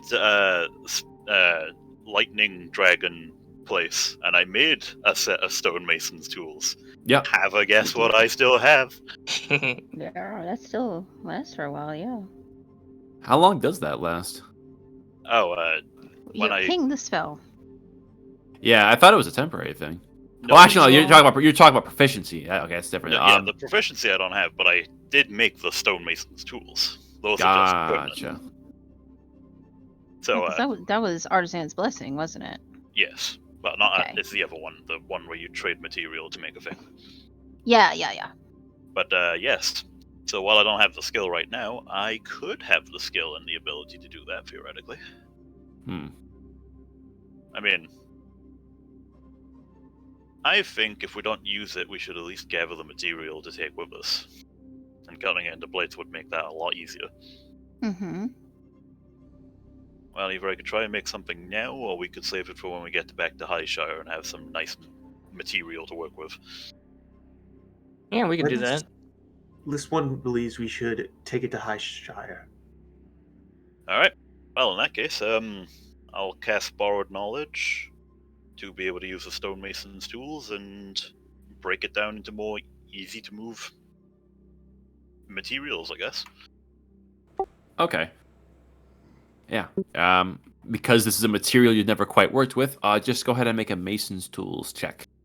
What ability would that use? Would that be like Um, wisdom? Maybe?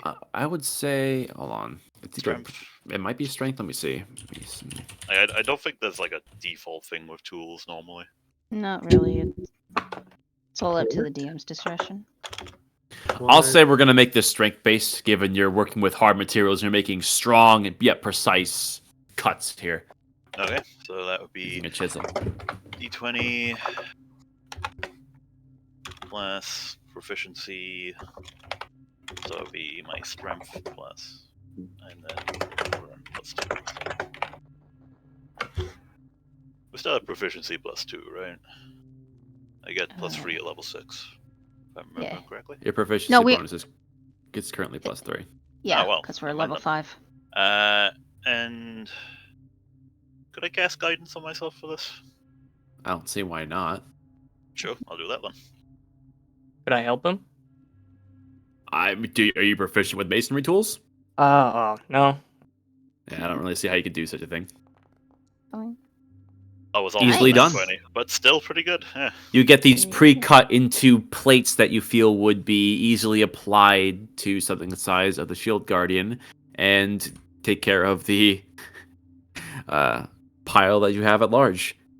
And Alright. cut up it has been. Well, I guess I got myself some armor for this thing when we get back. Just for future references, I just put this in the general chat, but this is all I could find on like D&D forum pages about tools and their checks. Yeah, I'm gonna look at that later, not now. Yeah. Anyways, Yeah, no worries. But yeah, while they're essentially chopping up a boulder, Yeah! to go ahead and invisibility on Secret once more. All right. You would cast invisibility, and you would once again see your flying friend disappear out of view. Yeah, pretty much looking through his view, sending him forward. and immediately see, oh, there's a bullet right there.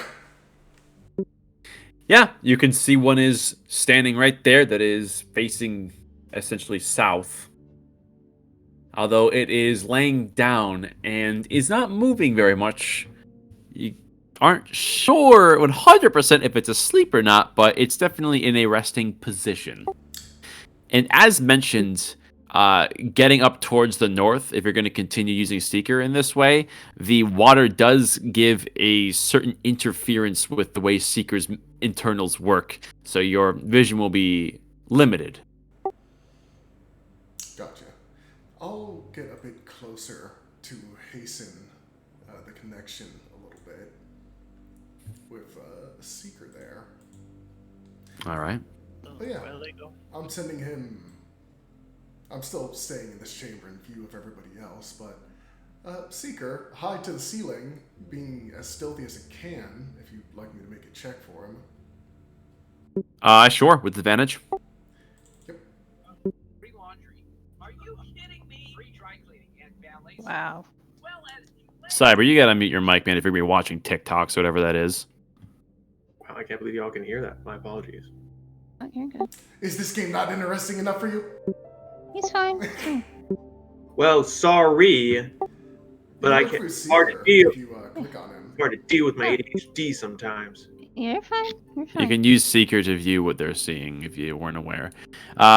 24, as quiet as a shadow, as Seeker makes no noise and does not disturb the Bulette in any way. He's going to do a good old-fashioned surveying pass here to see if things are as we left them. Well, you would notice they're somewhat like how you left them, but not exactly.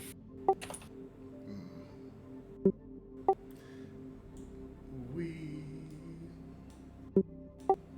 go ahead. Is Seeker able to stay out of range of this Zed for the doorway without disturbing it? What do you mean? Is the doorway tall enough to be like out of 5 feet range of that Zed? It's not obstructing the doorway, it's right there. Oh, never mind then. Just peeking in, looking for things, trying to be as quick as I can here. Yep, the board is as you see it.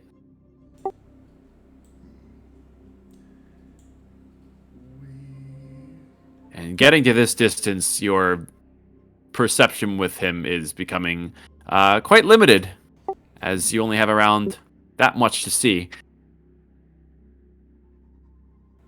However, you can see there is some curious formations around here, as there are husks where they weren't originally, as well as some tiny little manifestations that are very similar to the monster you fought the first time you were here. As well as some curious lights over to the northeast. What do the little baby mind rapers happen to be doing over here? They seem to be dancing slowly around this pedestal that is now empty.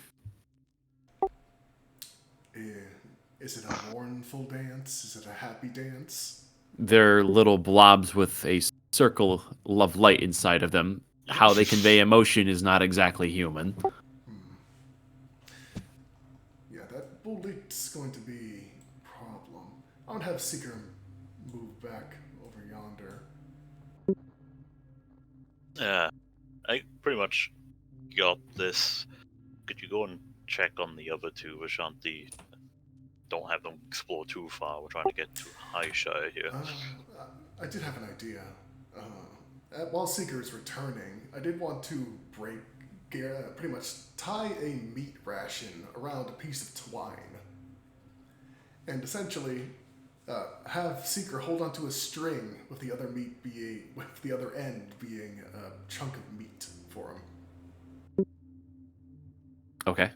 And that does remind me, everyone subtract a ration because it is a new day. Forgot to say to do that if you haven't already. But yeah, you would take one of your rations and would tie it to twine and then onto Seeker.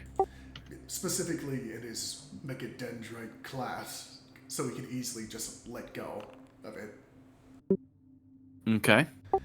And I'm going to go send Seeker to pretty much what is actually visible is a piece of meat on a string just floating in the air, and see if it can get the attention of the boulette. You would wave this around and it would waft for a good 30 seconds before you would see this thing begin to quake. Oh, I don't want to do that. As it would awaken and seems to have noticed. Yeah, keeping out of reach, Seeker is going to dangle the piece of meat and try and get it to follow. Have it roll an animal handling check with advantage. Okay. Let's see. Animal hand. there Oh, it is. Seeker.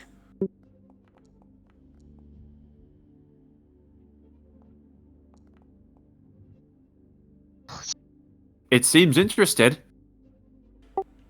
Yeah, Seeker is pretty much moving at a pace, leading this thing away out of our path. Okay.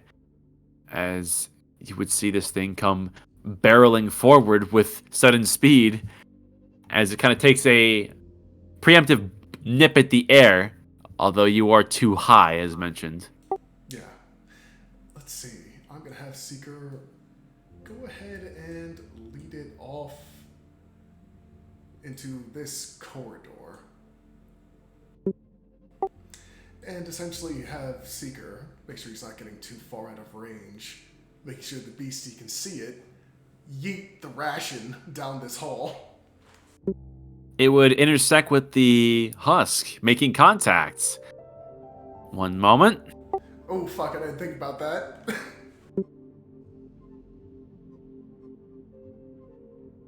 Nope.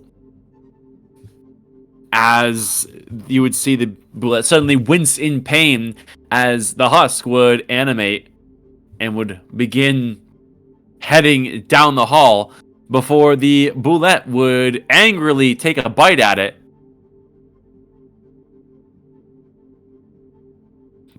And would begin chomping down at it, thrashing as it would throw it in a random direction, which I will determine. It throws it over here. As it being enraged is now attacking this thing. No longer interested in Seeker. But it does seem to be temporarily distracted. Yeah, Seeker will ditch the meat in this corner here. I imagine it'll find it sooner or later. And return. Rin, what on earth did you do? I beated that boulette in our path away. It should be busy for quite a while. If it's busy now, we better get moving. Yeah. Moving up. I'm gonna be in this process a while, so I don't know what Vishanti wants to do, but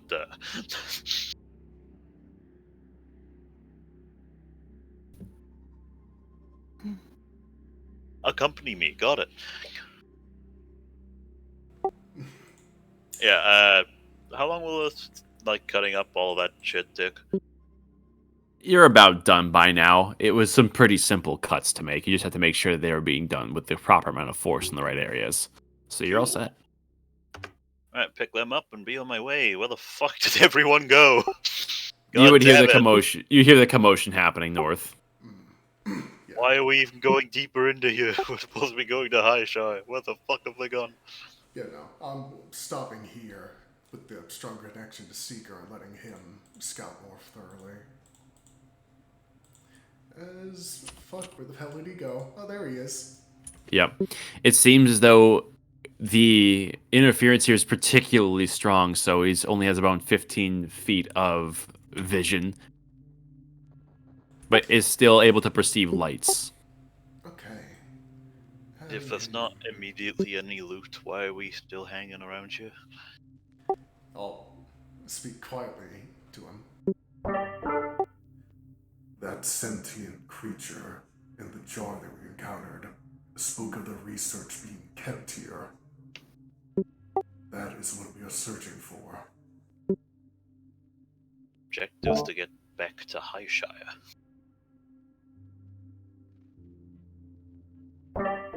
Said there was it had information hidden here. Didn't it say that? Yes. Of being lying. But I mean, you spoke to it, Rin. It told you where it was? It alluded to it being held in the room behind me when I spoke of it. So, it must be in this area somewhere. Well, see if you can find something, some sort of clue if the venerator hasn't destroyed anything. Yeah, the Seeker.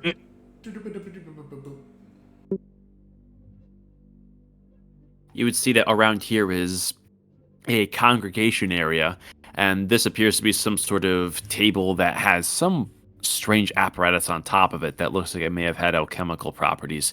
There's a slashed in half husk that you imagine was the handiwork of the venerator, and you can see that this area comes to an abrupt end as there is a collapsed wall here, as well as some collapsing of the floor into glowing water, which is glowing a bit more brightly than previous areas within this chamber.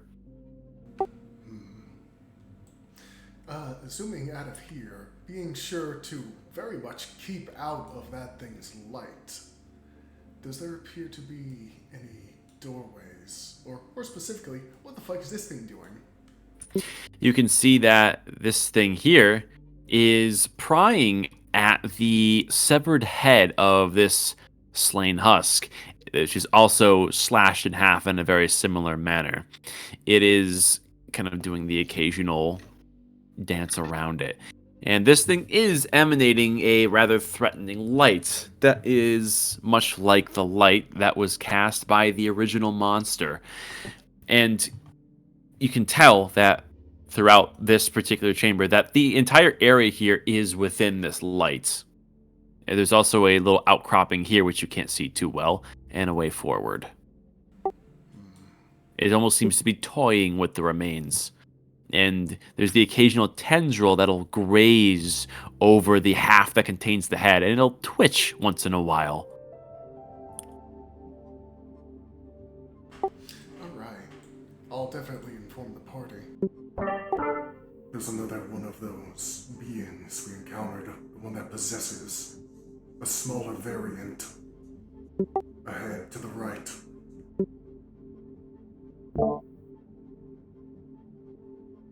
I mean, should we take it out while we have the chance? I don't think we should pick a battle if we don't have to. Didn't we learn that from yesterday? That is why I'm going to send Seeker to see if we can find another path. Okay. Seeker, looping around, is going to check out this area, passing by the Dancy Boys, and head more northward.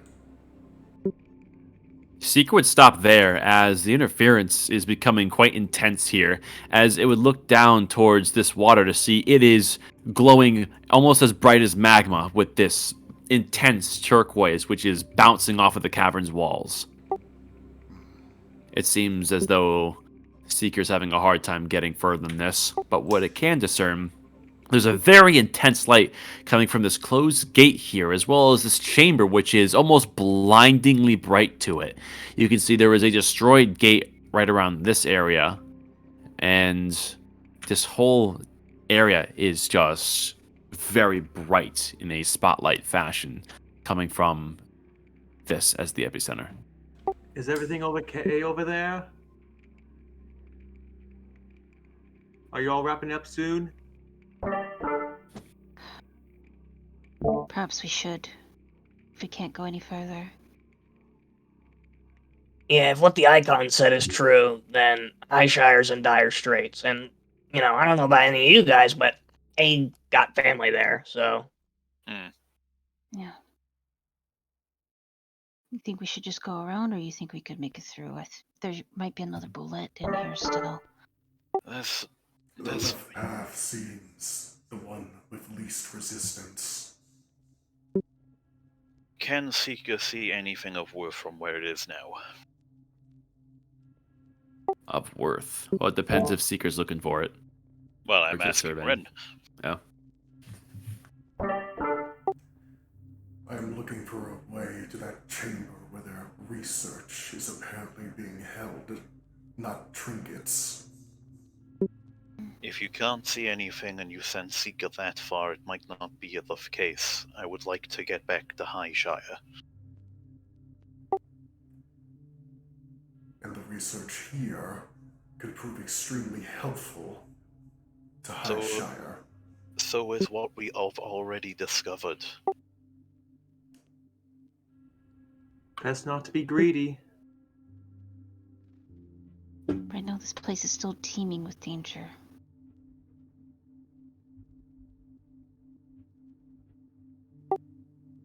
We have to make the tough decisions, Ren. I know it's hard.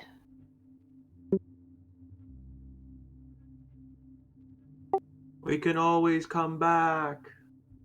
And the last time we were in here, we lost someone and nearly lost you too.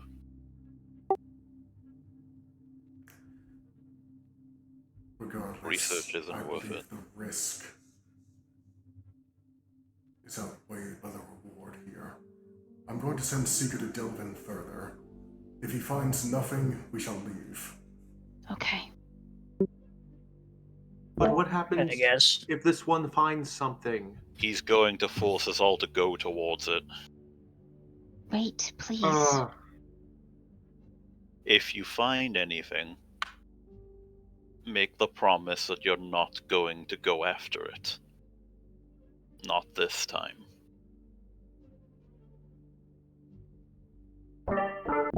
He just waits patiently for an answer, sips his cold tea. Oh no, I'm gone to fucking ignoring you guys. Can I fly out of the range of the lightless seeker here? You From the can ceiling? graze the ceiling, but you're still going to be passing over it. You're at the very edges, so you're not sure how it's going to affect it, but it is distracted either way. But Well, it is like a I said, construct. It's not like it has a mind of its own. what, this? No, seeker. Oh, all right. Yeah, I'm gonna risk it for the biscuit and have him stealthily zoomst. We get through. And you're finding it difficult for Seeker to move in this particular region, given the strong, bright lights that are coming out of the water here.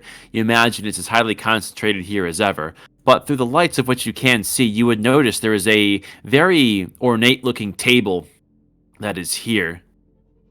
And what you can discern off of that is there is almost looks like an open series of notes of some kind, as well as some arcane tools which you're unfamiliar with and haven't necessarily seen before. There's a crystal ball of sorts that's on a pedestal that is giving off this otherworldly glow, and you would see there is a husk that is hunched over it with its back thrown backwards, its head jerked up towards the ceiling with both of its hands clasped to either side of its head with its mouth agape as though screaming in some form of pain.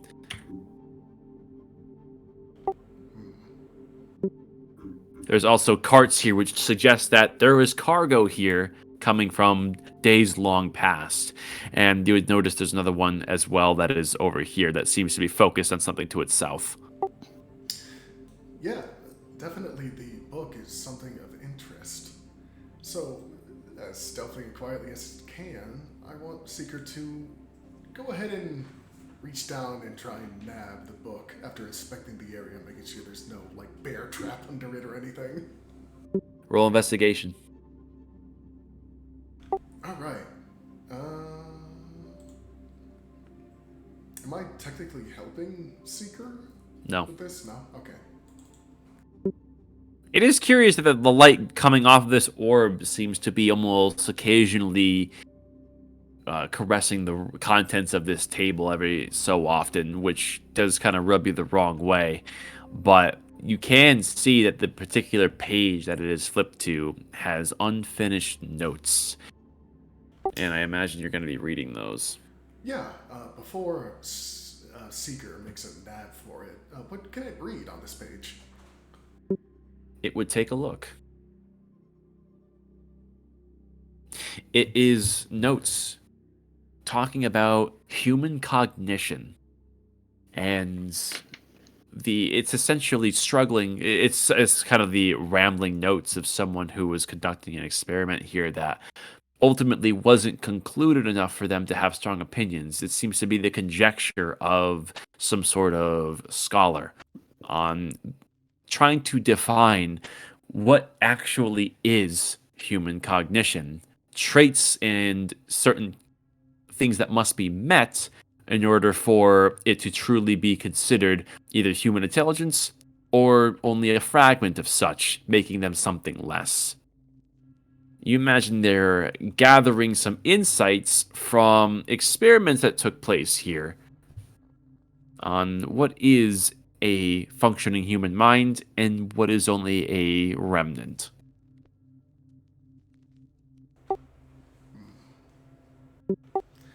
And to the south here, I see door. You would see a door that a husk is pressing its hands up against, almost in a pleading manner.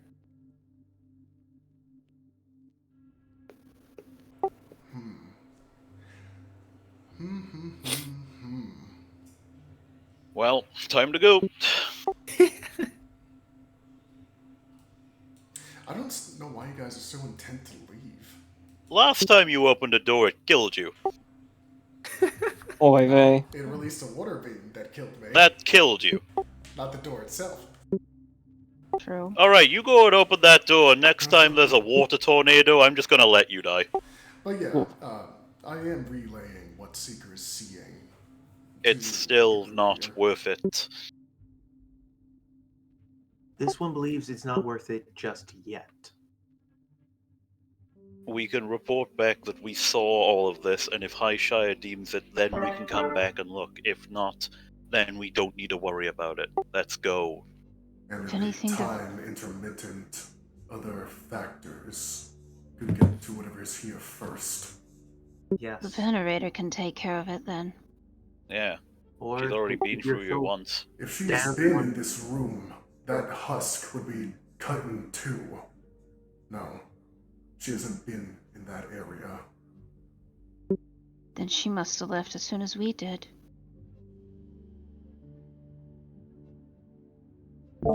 I'm gonna see if Seeker can go ahead and, without disturbing this husk, with his little mechadendrite, can he try to turn the knob or latch or what have you? Just going up to the door and trying to open it? Yeah, being careful of the obvious danger. You would try to carefully navigate around the husk, which is pressed up against the door, and would gingerly reach for the handle. And with the little mechadendrite arm that Seeker has, would give it a turn, only to discover it is locked.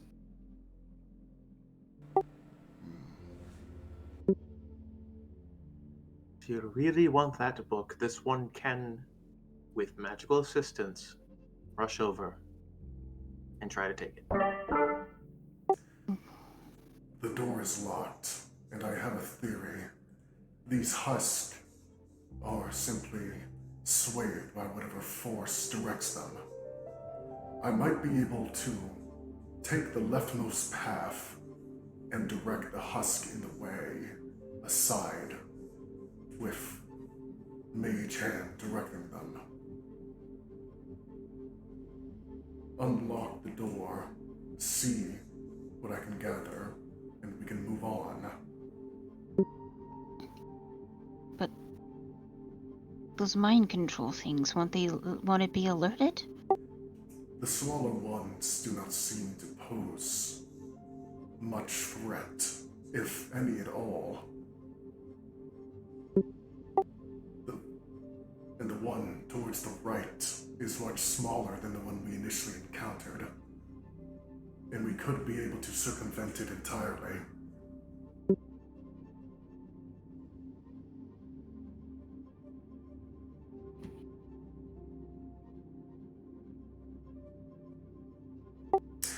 I am aware that you do not want to take a risk. However, since you seem so intent on bringing up the current danger High Oh, Shire Garrick's is in- already left. He's not there anymore. Like, he pleaded his case and you're not listening to him, so he's gone. Oh, he left. I didn't notice. I was looking for Seeker. Whatever. I'm talking to the rest here. Rin. That one left. Of course you did.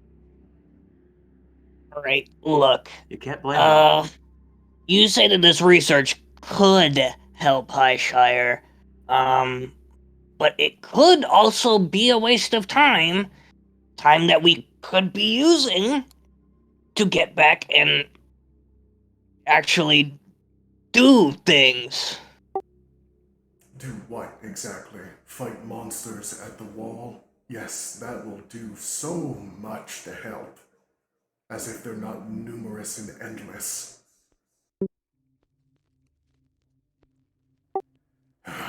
You know what? Forget it. I'm surrounded by fools. I'll do it myself. I'm moving upward. Being as quiet as I can. Where the fuck did Seeker go? There he is. Having Seeker going ahead and sweeping around the other way here to do a loop. Have Seeker make a intelligence saving throw, being in the intense light. Yep, over here. and so it begins. Whoa!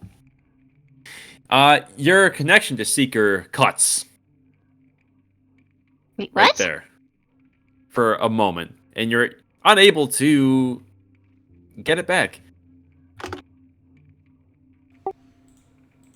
for the immediate moment. Okay. I'm going to try and move as quickly and quietly as I can. Wait, what are you doing? Well, alright. I'm testing a theory, because... Ah, yes, this is good. Went so well. Yeah, Jacket, can you fucking let me do things? No, I'm letting you do things. I'm not even there. I'm just making it funny. Yeah. This Anyway. one self-preservation is no longer alive, Cobweb. Anyway. This is probably a reason why humanity is dying. Damn. Oh man, I love these guys.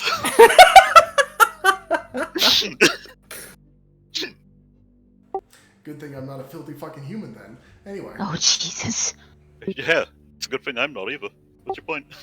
Yeah, he's a bitch. Alright. Anyway. Okay, testing anyways, the end at the husk, because everyone has to be a giant piss baby and be like, no, Bryn's not allowed to do things. Yeah, that's not the case at all. So, Yeah, Dagny hasn't said a word. Like, He just wants to be included. You're casting Mage Hand on this husk? Yeah, I want to test the theory to see if I can push the husk to have it move with the mage hand. By exerting my will through the mage hand into it to have it do something. Now, I don't think you quite remember, but this move has been done before, as your Mage Hand would make contact with the Mind Husk. Make a Wisdom save. Oh, lessons not learned. Oh boy. Ah, yes. Really sorry, that pissed me off, to be honest. Remember when fucking you threw a tantrum like, oh, we're leaving right now, and dragged the Yeah. rest of the party with And you? I didn't throw a tantrum this time. I just left. All right, guys, we can Like, I'm we not can. trying to turn this into a thing. Like, go. I'm trying to be quick and brief, but you have to fucking chime in and snipe at me every fucking 5 seconds to waste more time. Guys, this isn't going to help anything. Let's just No. get through your actions as quickly as we can so we can keep moving forward for everyone's sake, okay? Please. Fuck's sake, there's your fucking wisdom saving throw. All right. So that's below the DC, so you would fail, and you take 4 psychic damage as you feel your mind go numb as if something would be bitten into it. And what was your intent of will? It was to have it move away to allow me to pass. In what direction? Let's see. It's kind of... I suppose... No, I don't want it to go towards that one. I suppose this way, past the smaller ones and away from the pool as well, kind of like in the corner. It would use its movement speed, 5, 10, 15, and would take the intent as its own as it moves over here, clearing the way. Alright. Moving slowly, essentially just waiting to get my connection back to Seeker. I'm being careful and staying away from bullshit.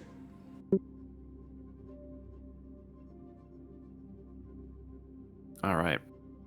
You can feel as you are getting grazed by this light here, it's almost like your mind is going somewhat numb in the presence of this. You feel like getting closer to a more concentrated source may affect your mind negatively, as it did with the husks. But judging here, you think you may be able to get around. Okay. Let's see. Perhaps if you were able to obstruct the light in some way, it would help you. Yeah, I do actually. Well that... It is, yeah. I'll go ahead and shoot, or cast rather, web over to where the light is emanating, specifically these doorways here, with this square to cover both of them.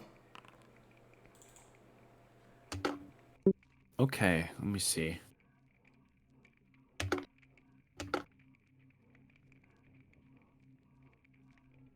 Block out the light. Now, granted, this isn't solid. It's a web. So it lessens the light, allowing safe passage, you think, through here. As for the brighter light up north, you're not so sure. But upon doing that, you would feel the ping of Seeker's presence once again. Yeah, I guess if I can, try to be quickly, can I mage hand some cloth that I have to help block out the light over Yeah. the webs and adhere them?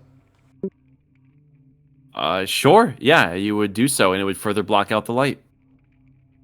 Now, granted, the cloth versus this very basically spotlight, it's not going to completely blank it out, but it does assist. Yeah. And you said I pinged back with Seeker. Yeah, you can feel him right here. Okay. Getting closer to increase the thing with Seeker. I'm going to move up. Actually, let's see here. Would there be any loose pieces of woodwork here? Around here? No. Okay. Going to brave it here, keeping it out of the light as best I can. And let's see.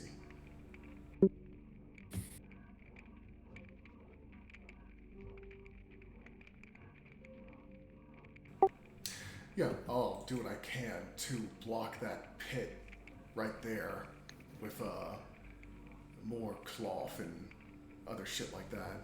It's like with a mage hand, if that's possible. What are you doing exactly? Didn't you say? Nope, I said the light coming from here is the big issue. Oh, my mistake then. This chamber here is where the radiant, harmful light is originating. Yeah. I'm going to move over yonder here. There. Walls are in the way. Let's see. You do need to briefly step into the light. Here is the issue. Are you going to do that? Oh, there's the light there? Can I not cover it up anymore? With shenanigans and things around here? This is a 10-foot wide opening. It has cobwebs, and you have like a piece of cloth against it. It's dim, but it's still there. Okay. So it's weakened, but it's still present. Right, weekend. I would like to send Seeker, now that I have control over him again, over to these carts. Is there any broken planks? None that are like overtly broken. It's old-looking carts, but you feel like if you use some elbow grease, you'd be able to dislodge them from there. Yeah. If I can, see if Seeker can try and break off some pieces. Break off how? Not sure if I want to shoot.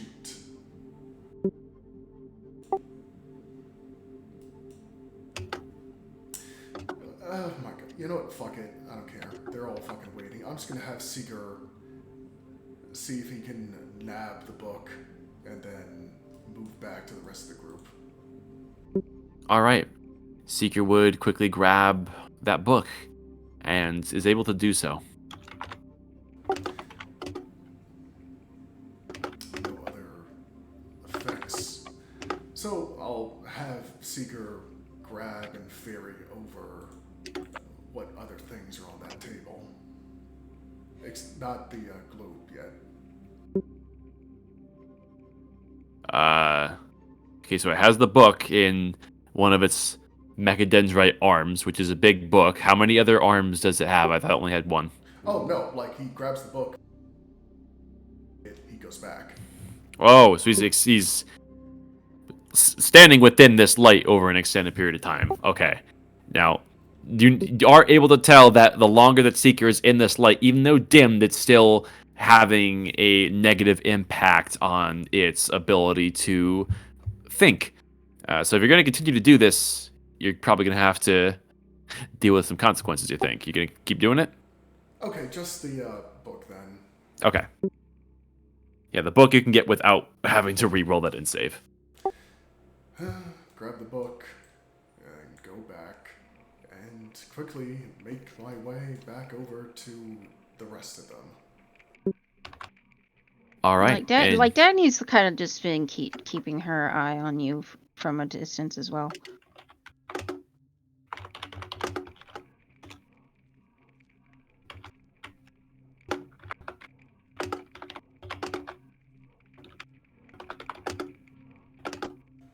Are you all right, Ren?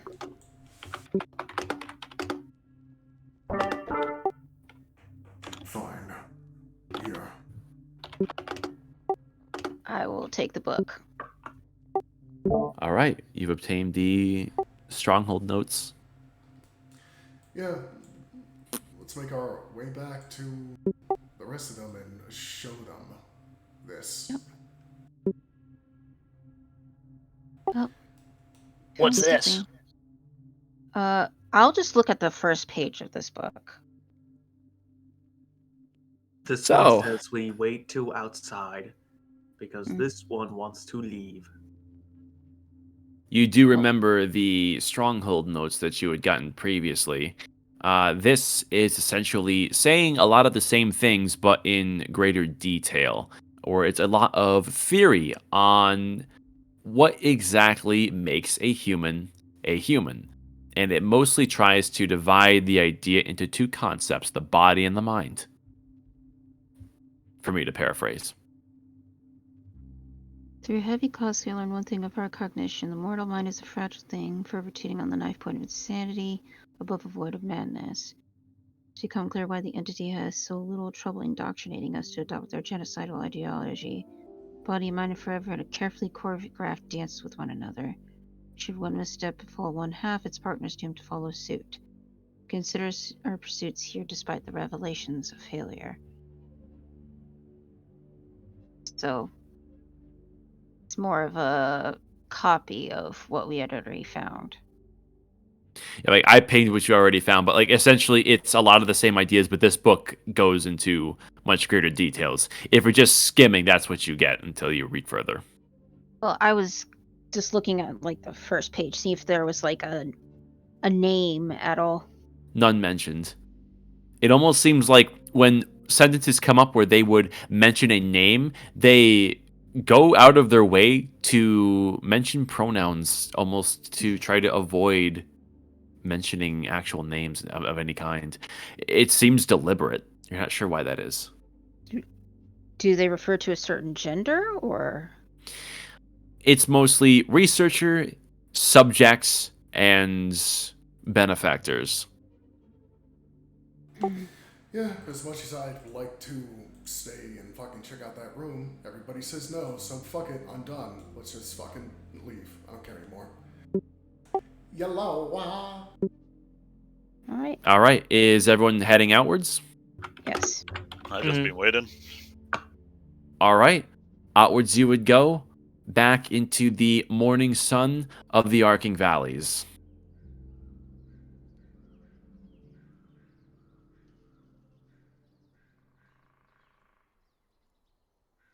Okay. Start making our way around and towards the direction of Highshire. V All right. is it raining? Drizzle. V puts on his hood. Are we going to talk about this problem that we're still having now, or when we get to Highshire? This one believes Highshire. All Let's right, get a then. few drinks Drinks would be in good. bellies before we bring this shit up again. It hardly matters. Whatever we could have found in there, you would probably sabotage and destroy it because Gerok knows better, apparently, in all things. You could just say you hate me out loud. It would save a lot of time. Oh, believe me, I have on numerous occasions. You have not. You're just smarmy and a git. But anyway, let's get back to Highshire. Gummy, or rather, Cobweb tugs at his collar. Ugh, yeesh. Yeah, I know, we get along really well. Dagny is just sticking to Ren's side at this point. And with the tension of the group still permeating throughout the air, the party would collect their final departures and would exit out the ravine back into the arcing valleys proper, continuing their trajectory back towards Highshire. And I would like to end the session here. Okay. Sweet. Very nice.